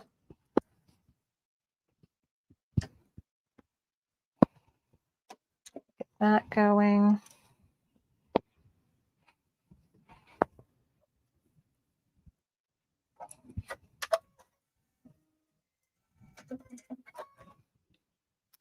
Okay. And I have a piecing stitch, center stitch, 2 millimeter length. And I could use, I don't need, they have the little laser light thing, and because that's plugged in, I think. No, that happens no matter what. I can have that on there if I want. I can move it around if I want. I think I'm good. I have. Oh, I bought these things. I don't know if these are maybe would be helpful. I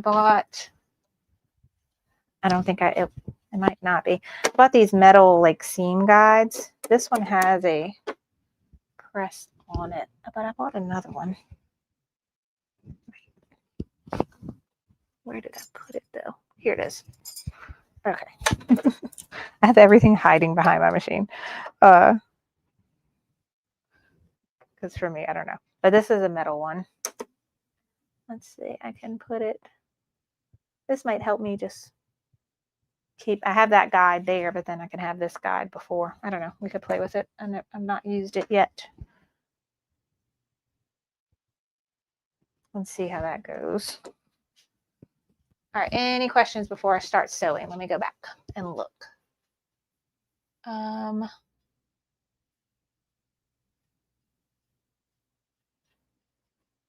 Let's see, Marina. I'm sorry you missed the VIP today. Oh, you had to go to the dentist. I have to go tomorrow, so I feel your pain. Do I plan on doing the new Kimberbell Valentine bench pillow? You had already bought it on pre-order. I don't have that on my list right now. I have what do I have? We're gonna do Candy Cane Lane, Quilting Through the Seasons, Star Spangled Beauty, and then the Advent quilt that I just bought. Was it Cup of Cheer? Cup of Cheer. Those are on my list right now, but the Valentine one sounds super cute. Maybe later. Joanna wants to know, do I have the 4 outside borders? Yes, I have those. Okay, so I have clipped these borders here.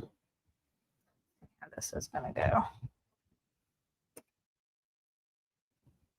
I already knocked the clip off, yes.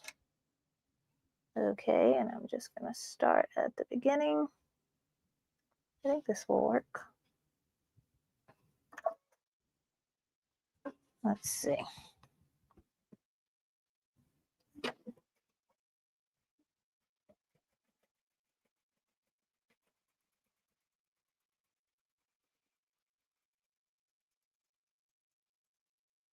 I think this Move It foot helps with heavy stuff like this.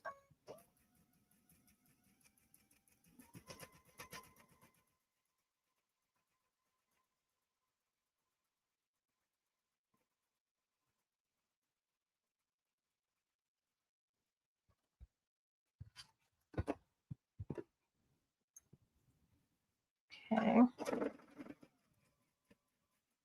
I have a heavy foot.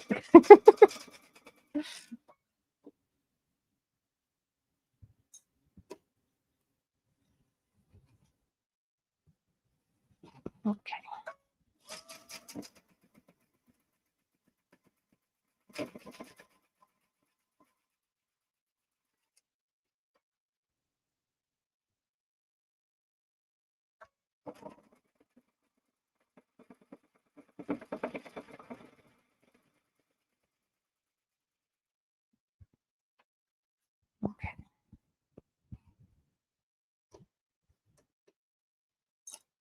I'm just going to unclip all these because I already started having like some extra material bubble up from me not, oops, what you call clipping it tight enough.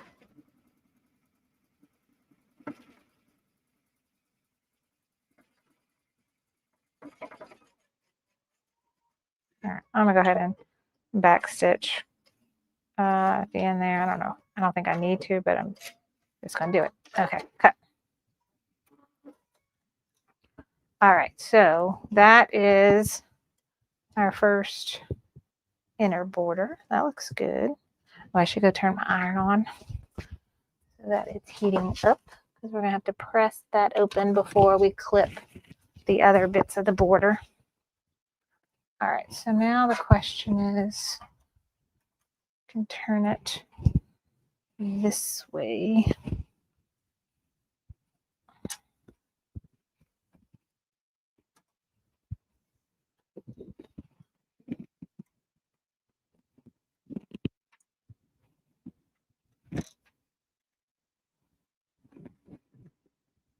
Okay, that's good.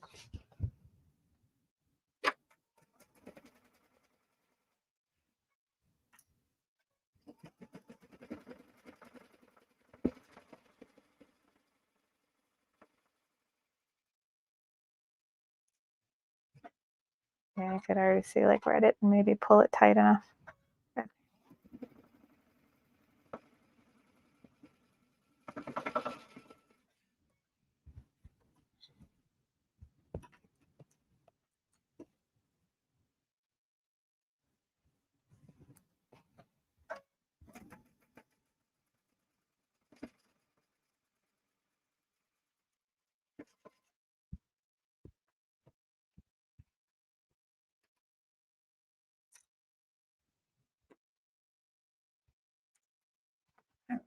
I'm just took all the clips out and just holding it now.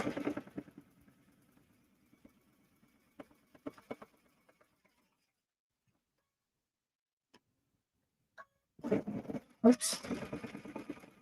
Again, heavy foot. Both in driving and sewing.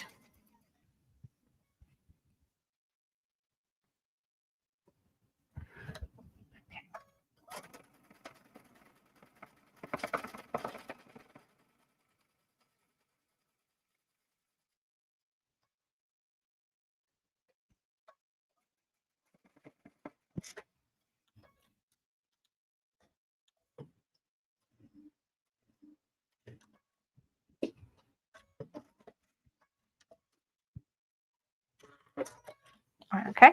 All right. So we have the inner borders. Now we can go press those open and trim them. Square them, right? Let's see. This camera. All right. Yeah, Joanna says it helps to feed it evenly. Yeah, I think it really does help the dual feed foot. Anyone else doing KB Comfort and Joy 2-day event this weekend? No, I think I saw it. It's super cute, the stuff that they're making. I actually liked that stuff better than the Bella box. Y'all will be proud of me because I say this every year that I'm going to skip. I don't need any more Bella boxes because I don't. And then I'm going to skip. And then every year they come out with something so cute that I can't resist and I still order it. I actually did skip the Bella box. It was very, very cute, but nothing that stood out to be like, oh, I need this. So I'm proud of myself that I did skip it because I say I'm going to do it every time and I don't. But did anyone else skip it, or did you find something that like you had to have and love? Let me know. But I thought the 2-day event stuff that caught my eye more than the Bella box. I don't know. I'm tempted to just actually iron this to the side. I think I'm gonna do that. I'm gonna iron this to the side instead of trying to open the seams because they have some seams here that are going to be way too hard. Okay, Marina skipped it too. Yay, Denise, you're lucky. So I don't have a local shop that does those in-person events. I would love to do something like that. That would be super fun. I only have one local shop and she's very small and she doesn't have any Kimberbell stuff. But she's got other cute stuff. Let's see.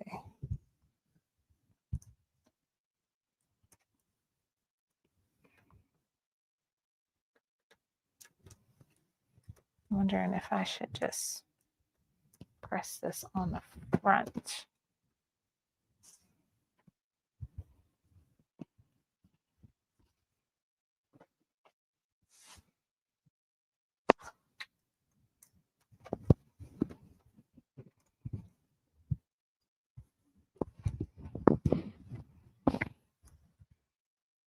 Okay, again, remember to be mindful of those specialty fabrics like that shiny vinyl and the clear vinyl when you're pressing.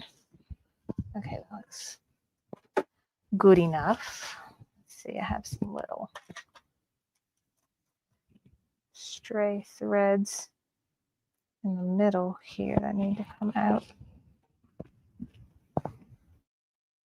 This one. Okay, that looks good. Let's do the other side.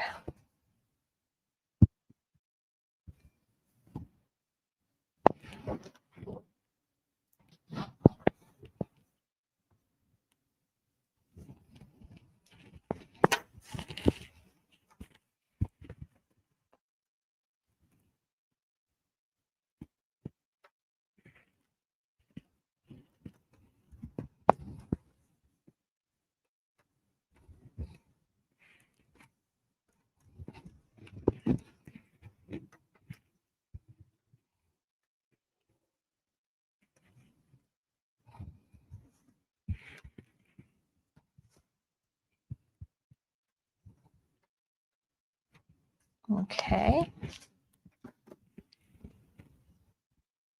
think that's good.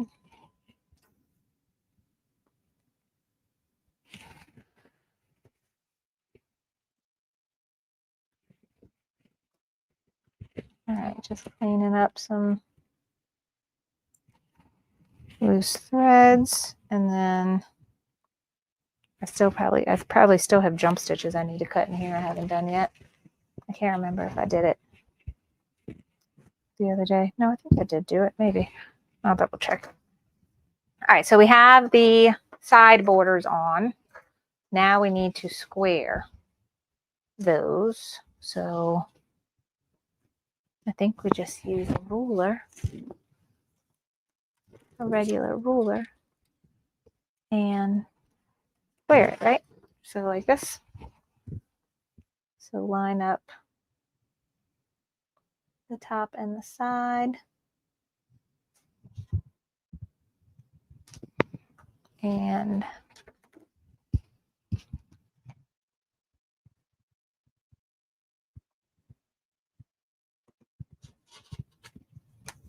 turn that off.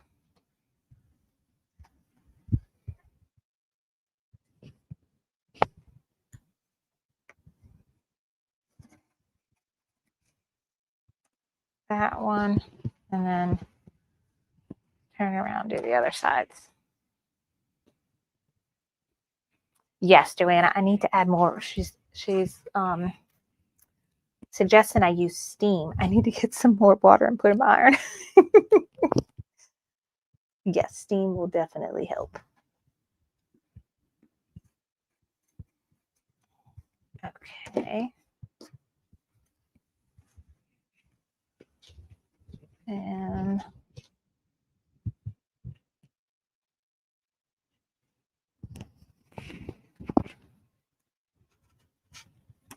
okay, so we are done. Uh-oh, is that good? It's my camera looks like it froze up for a second. All right, so we are done with the side. So now we'll do the top and bottom. Same method, but now we have a longer length because we added 1.25 inches to each side. So now we'll do the same thing, top and bottom, right sides together, 1/4 inch seam allowance.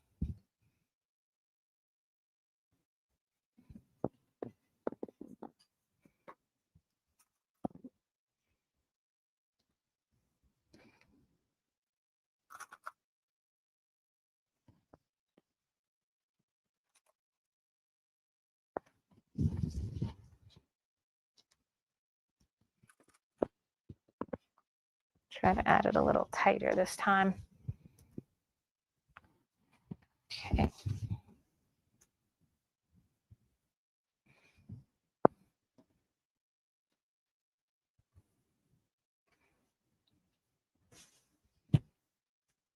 Okay.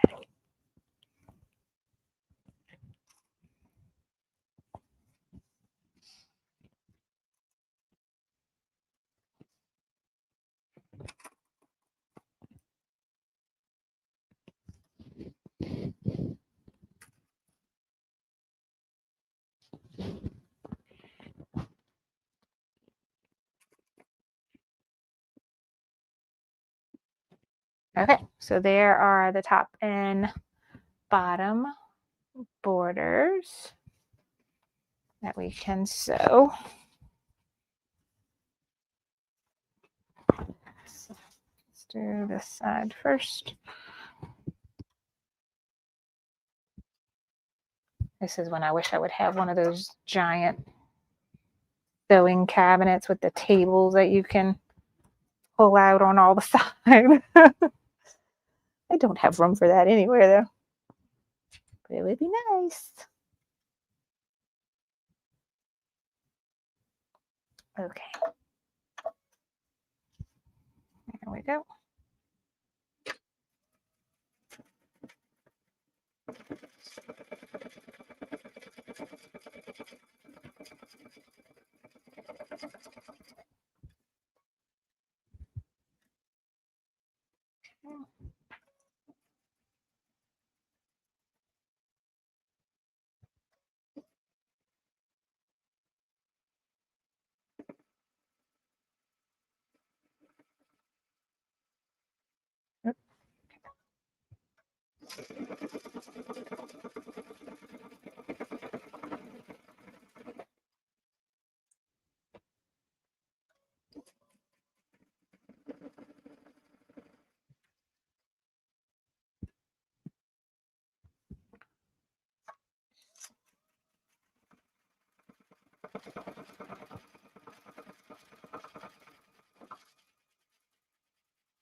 Okay.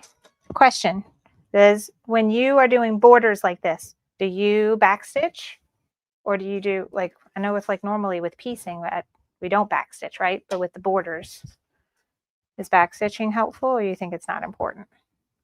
Let me know. I'm more experienced friends.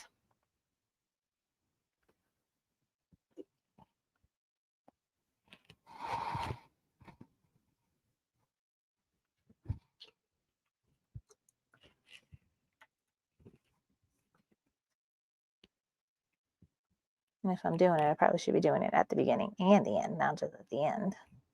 Let's do it. It's fine.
Okay, done with top and bottom now. So we can press. Maybe I'll be a good girl and get some water. Let's see. I have water in here. I'll pour it in my iron. Let's see.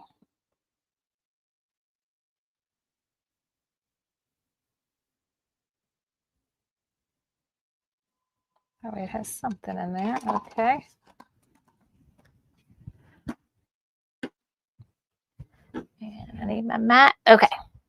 So Quilt Lynch says she always backstitches. Okay. Do you mean for borders, or do you mean in general, even with piecing? Hi, Stacy. Let's see. Linda says she backstitches too. Okay. I will backstitch them for the rest of my borders.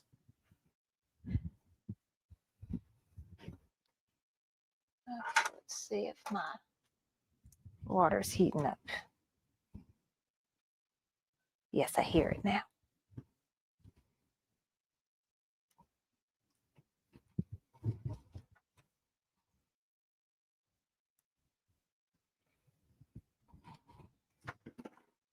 Knocking everything over.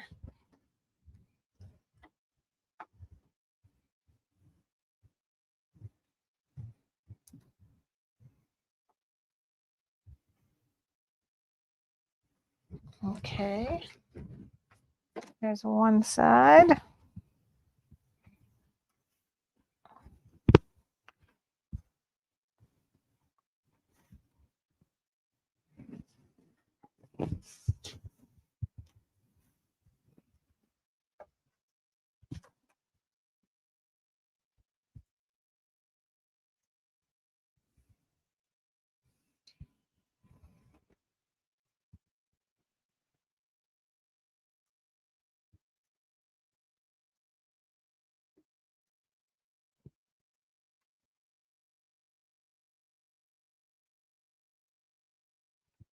Okay. We are now pressed and we can square.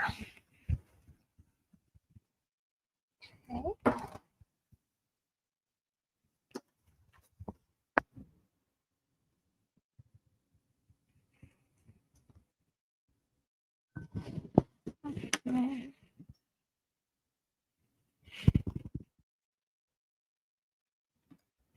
The whole thing's not square, but that's fine.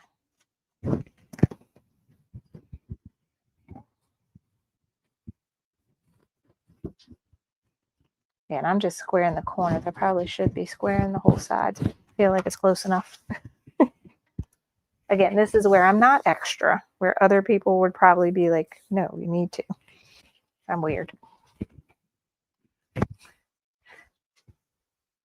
Was it? I don't think, oh, and I wasn't talking to y'all about being extra, was I? I think I was talking about my VIP group about being extra, where we were making the in the hoop ornaments, these guys, and notice like my little hole in the middle, I punched that out before I stitched the satin.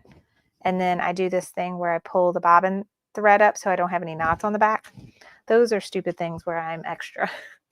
But squaring my quilt, maybe not as much.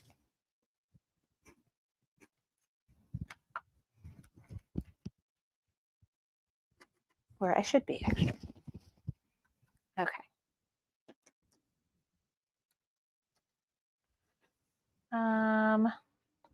Okay, so Joanna said she also backstitches borders, and she learned it from Kimberly at Fat Quarter Shop.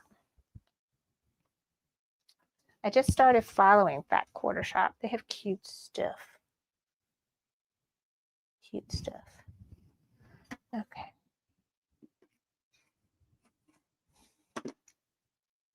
Are there SVG files in this kit? Yes, Linda. All of the embroidery designs that you see that have a satin stitch edge will have an SVG cutout file for that applique. But if it has glitter, if it's a spot where they're adding glitter HTV, or this is like faux leather, there is no SVG file for any bean stitch applique or glitter HTV appliques. Did that? Yes.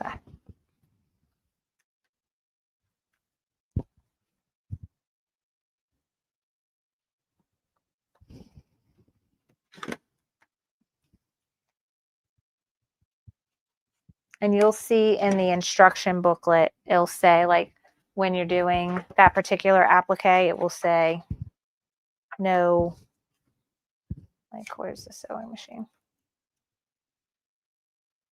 Here. No SVG file are provided for raw edge designs. And it said it, for each step it'll tell you like I think for the witch's hat, that's in glitter HTV. No SVG files are provided for raw edge designs. So that's in there. That's where I learned it from. As I was reading, I was like, oh, okay. All right, so we have all of our inner border now going all the way around. So now we're ready for the outer border. We'll start with the sides first. And I have to look to see. So we have, these are the outer borders, but this is the top and bottom because I'm looking at the witches, how they're going. So these are trimmed and ready, but the side ones was the one that I was working on last and are still in the hoop. So let's trim these up. and have them ready. Okay, tape.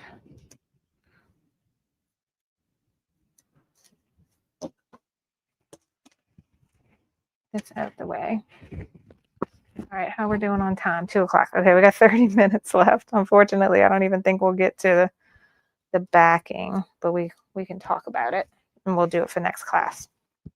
And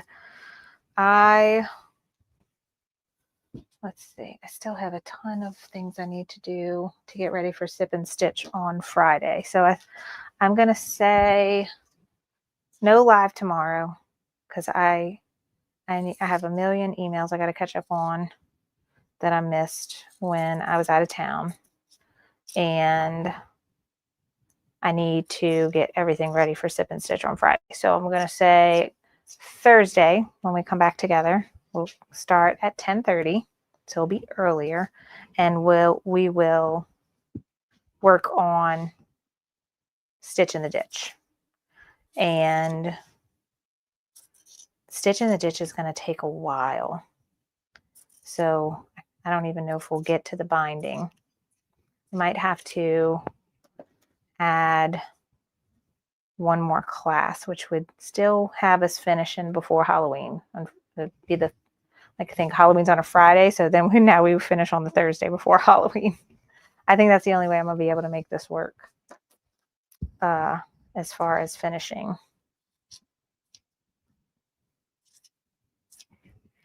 So it'll be okay, though. I'm going to keep my quilt up after Halloween. Rotary here.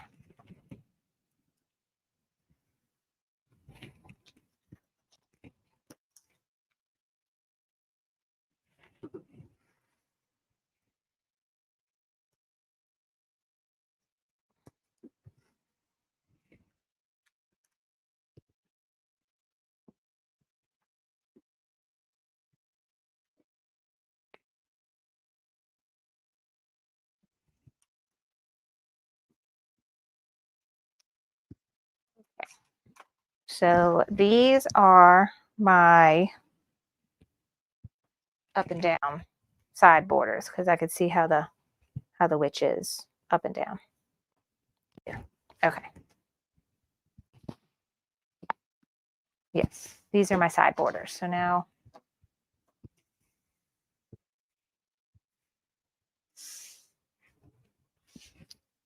laying this back out. We will take our side outer borders and put them right sides together. And these are literally just long enough. Look, that's the end. So that's my bit I stitched. So I will line the top of this up here. I'm not going to have overhang at the top like I did with the inner borders because I had more than enough there. So we'll line up that top.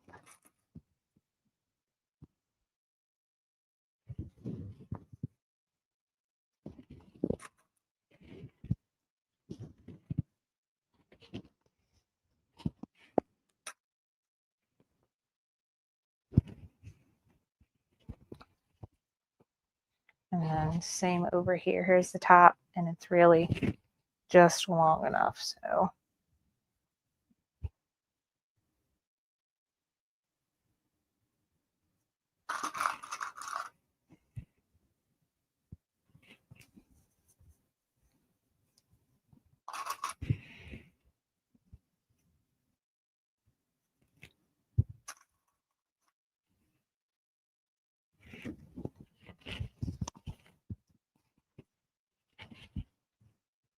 you see that's where my fabric ends. And I have overhang on the bottom, but the overhang is just the batting.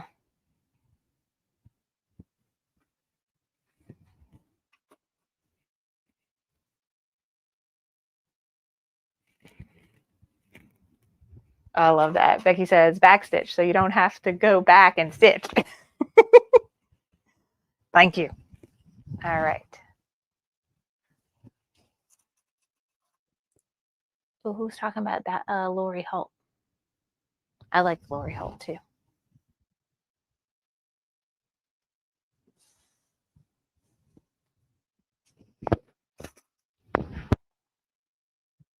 Okay, that's enough clipping.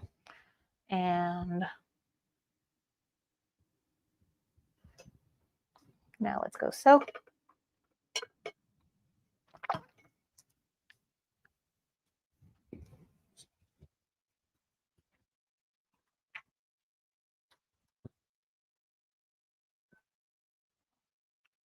Okay.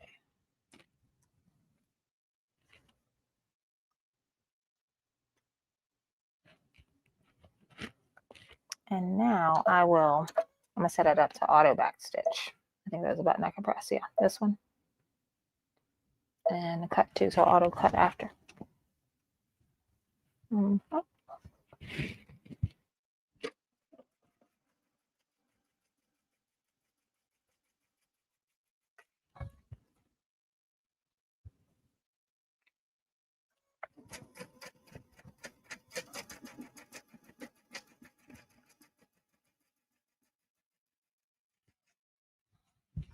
Are you still working? Nope, you went off. Camera went off, huh? I heard it.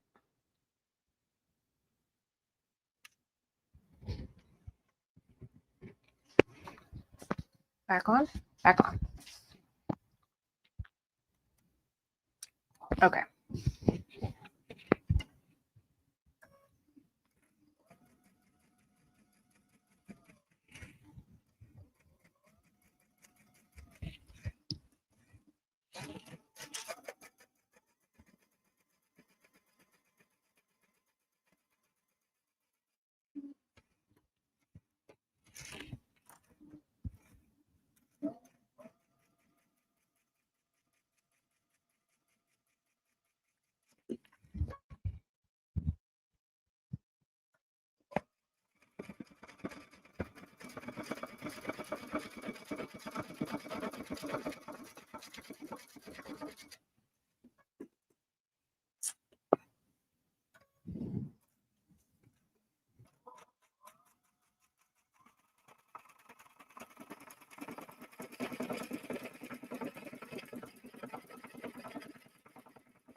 I think that's the end of my fabric.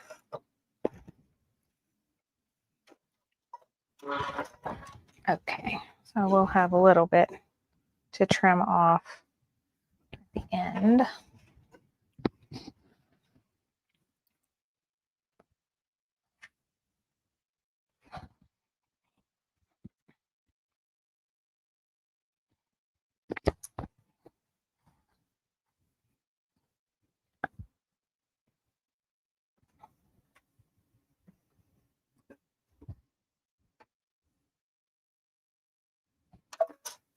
Okay, and then should auto back stitch.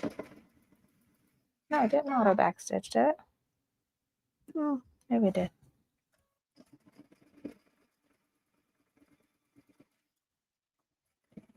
Oops.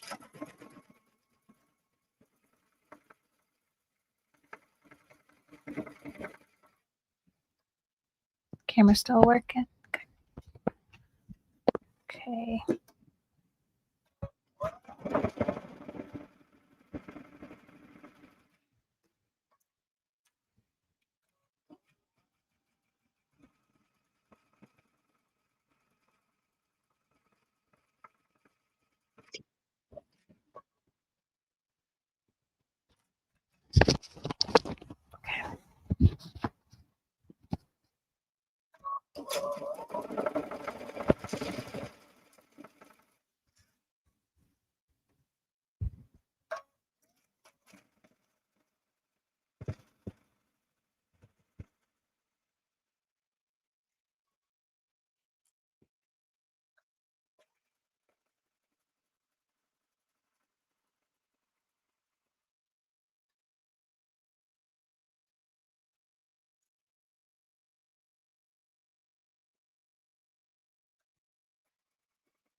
Okay.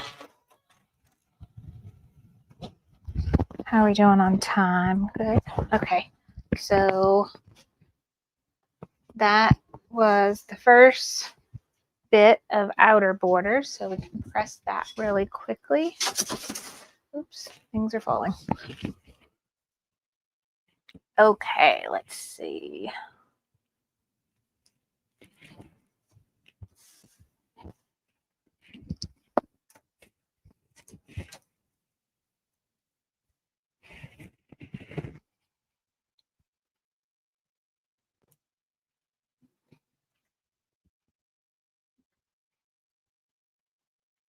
Just pressing the seams out.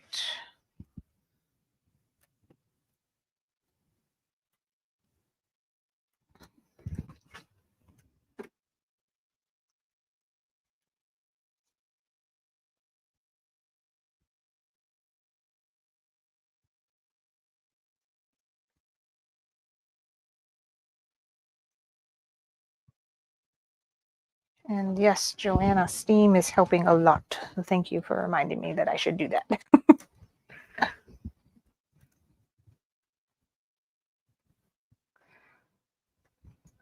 Okay. That is done. And we can make sure things are square. Where is my rotary cutter? I have lost it.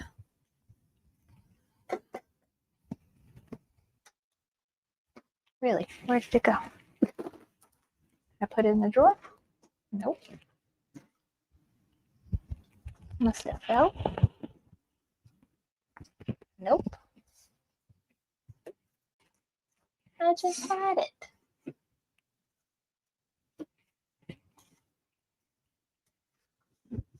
There it is.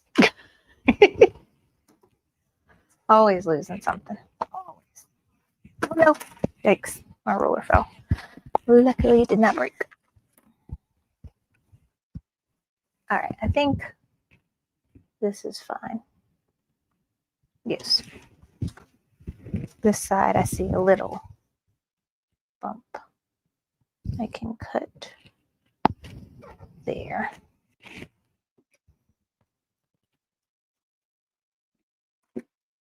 Okay, so that looks better.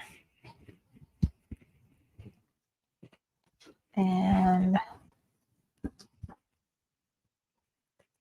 this side.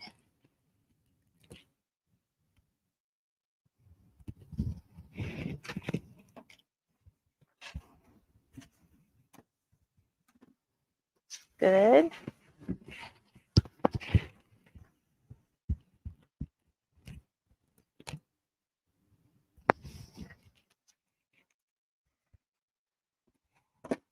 Okay. So now we have the side outer borders happening. That's looking good. It's almost getting too big for the camera now. And now we'll do top and bottom. So again, pay attention to the orientation of the print for the outer border fabrics if you bought the fabric kit. If you're using your own fabrics, you know, do whatever you like. But I did notice that these witches came in a directional print that made sense with the borders. Okay, so let's see. These are also like just long enough. So once I cut off my little bit here where I over quilted past the fabric, it's going to be just long enough. So I think I'll go just a smidge past here.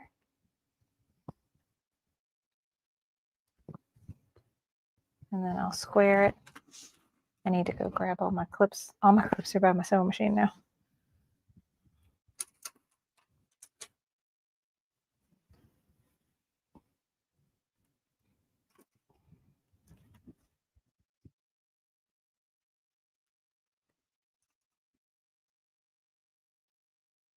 Okay, one side.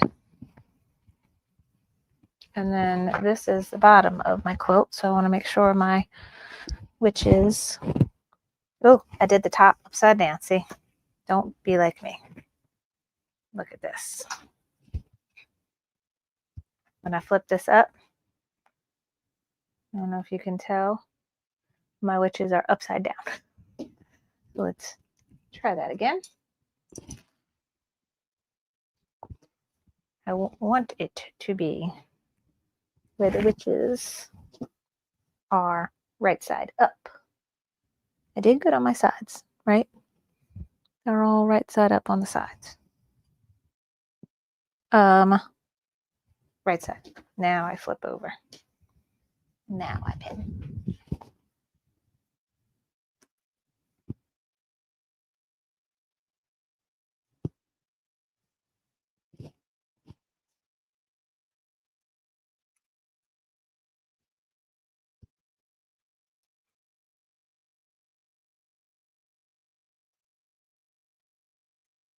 Okay, and then that's, oh, I lined up the wrong side. And keep redoing this till you get it right. Okay, this is the side that has the overhang, and I had lined it up to the corner where that overhang bit would have got sewn in. We don't want that. Last try. Third time's a charm.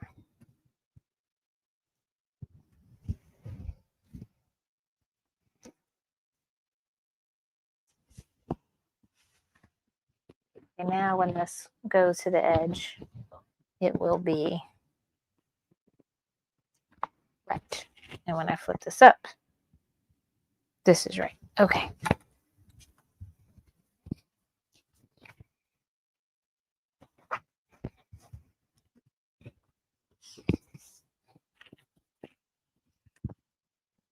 I'm going to have to change the title of this class to Borders Continued. All right, so this is how I want it to be, because this is the bottom of the quilt. And so the witch is like that. So do this, and then which side is the overhang? This one. So this side, this corner line up.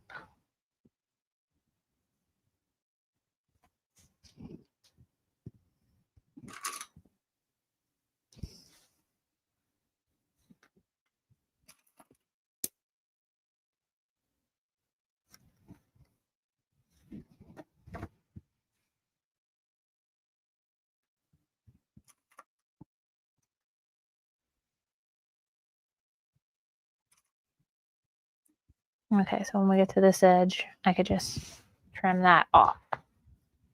Okay, now we're ready.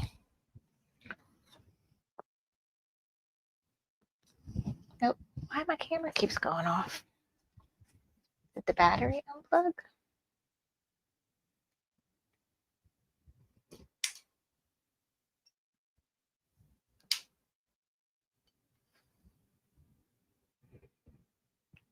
All right, working now. I'm gonna have to check the battery. I got like one of those plug-in where your camera can be going all the time, not a battery I have to charge. And maybe it's coming disconnected. I have to check.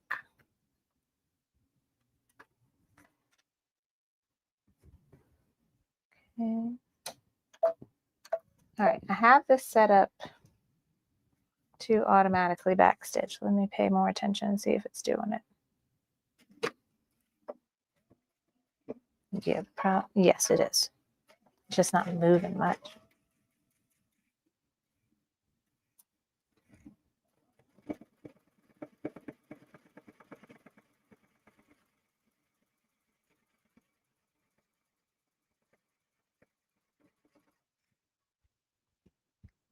Sorry if my arm's all in the way with stitching. This thing is a beast to maneuver and hold while it's stitching, especially in such tight quarters. All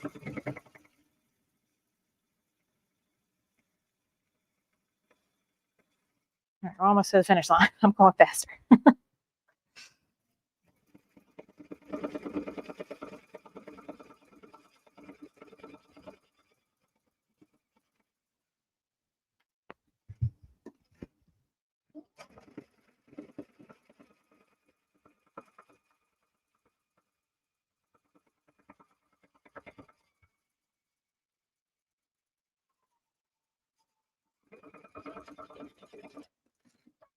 Also, I'm going to watch my bobbin thread because knowing my luck, it is going to run out during this last few steps.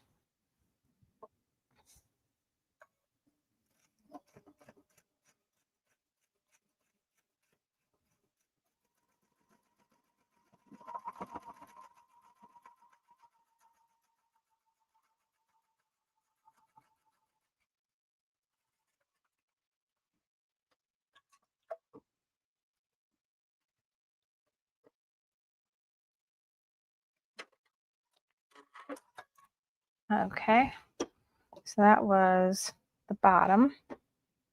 Looks good. Right direction. I do want it to be the right direction. Okay.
Longer bits are harder because there's more weight hanging when I start.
Okay, finally. With a few minutes to spare, we got the borders on. And they just need to be pressed. Okay, so here's our last bit of the border, and we will press those seams to the side.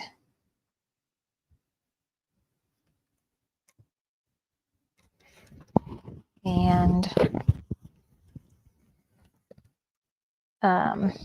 square those ends. And so next time we will add the backing, and you can use whatever backing you want.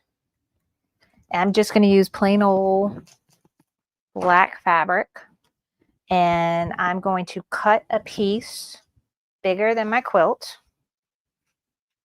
That's what I think I'll do, because those will be better for me anyway, because I can't do it on this table. I'm going to have to go lay on the floor. I'm going to cut a piece bigger than my quilt. I'm going to lay it on the floor. If you have an actual print, do the right side down facing the floor. and then lay your quilt top on top so where it's like wrong sides together. And then you're going to take these safety pins. I have these like curved safety pins. I have them on my desk somewhere because I pulled them out for today. And we're going to go pin different spots. Like you can pin, some people will pin one in each block. You can pin every other block, and some going around the borders. Put them on my table, and then I moved everything. What did I do? I don't know where they are, but they look like regular old safety pins, but they have like a curve to them.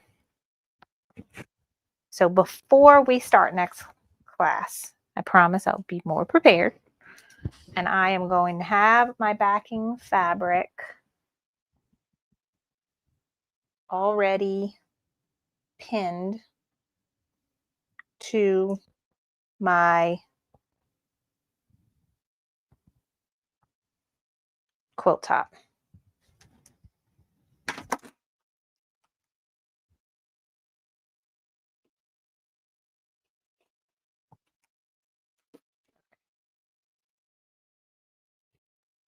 And so when we start next class, we'll go right into doing stitch in the ditch, which is how we're going to attach our backing. So I'm going to use the same fancy move it foot that I have on there now, but I'm going to change the, the guard on it so that it's stitch in the ditch and not a 1/4 inch.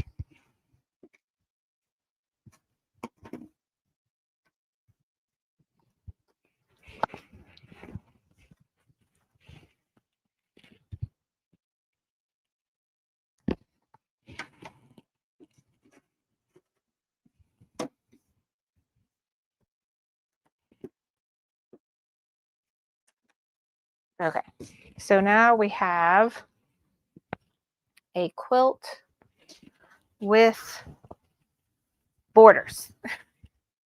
Y'all can see that. Oops. Now we have the inner and outer borders actually attached and done. So the only thing that's left, add the backing, cover up all the back, and the binding. And then the last thing we'll do is add all of the embellishment. So yay, Candy Corn Quilt Shoppe is really coming together. I don't know if I could put it back up here like it was and actually stay because it's getting heavy now. And my little binder clips don't hold a lot of weight. There we go. Stay. So now you can see the whole thing. Super cute. I love it. I love it. I love it. Very, very, very cute. I like that I used the variegated. I wasn't sure if I was going to like the variegated thread, but I do. I like it. I did for the inner borders. So you can see the little candy corn flowers. I think it would have been cute in white too, so that it maybe stood out more. And then the quilting, the black on black. It's really hard to see the quilting on here. So if you want to use a more contrasting color, you can. But it's very, very cute. It's coming together. All right, guys. Thank y'all for sticking it out with me today. And I apologize again that we weren't moving ahead as much as I had planned on. But it's fine. That's what happens. We're sewing along. And I am behind on my sewing. So that is how it is. But that's it for today. I will be back next Thursday, 10:30 a.m. Central Time. This coming Thursday. Did I say next? This Thursday, which is, today's the 21st. That'll be the 23rd, October 23rd. And we are just going to get to work and get as far as we can. I'll work as long as I need to so that we can get the backing on and possibly start on the binding. We'll see, but we'll just keep, at this point now, it's just, we're going to just keep working until we get it done. And I swore I had those safety pins. I really want to show you what they look like.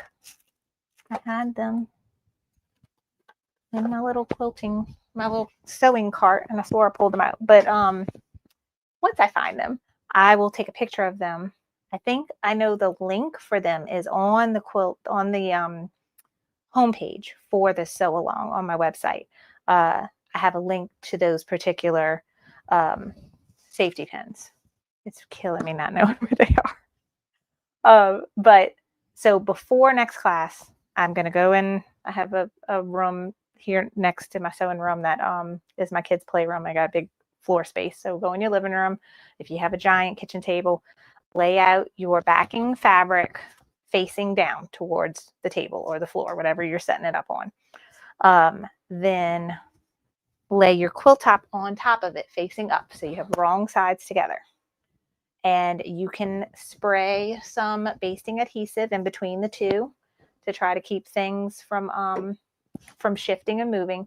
And then go and use the safety pin and put a safety pin in each of the blocks. You could do that. Or like, some are combined. You could put one safety pin between these.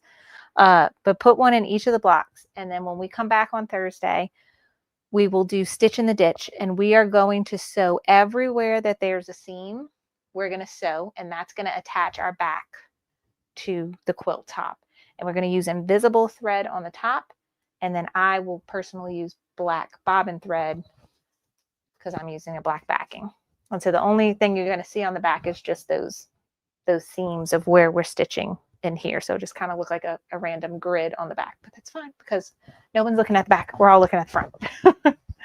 All right, guys. Thanks again for joining me. I will see y'all on Thursday, and then also slowly get my life back together here, but I will be live on YouTube on Friday for this month's Sip and Stitch. We are going to be making some cute little Halloween shirts for my cousin and my nephew. They're going to be super cute. Actually, because I'm not going to see my nephew before Halloween, I got him. I'm going to do kind of the same thing we're going to do Friday, but do more of a Christmassy design.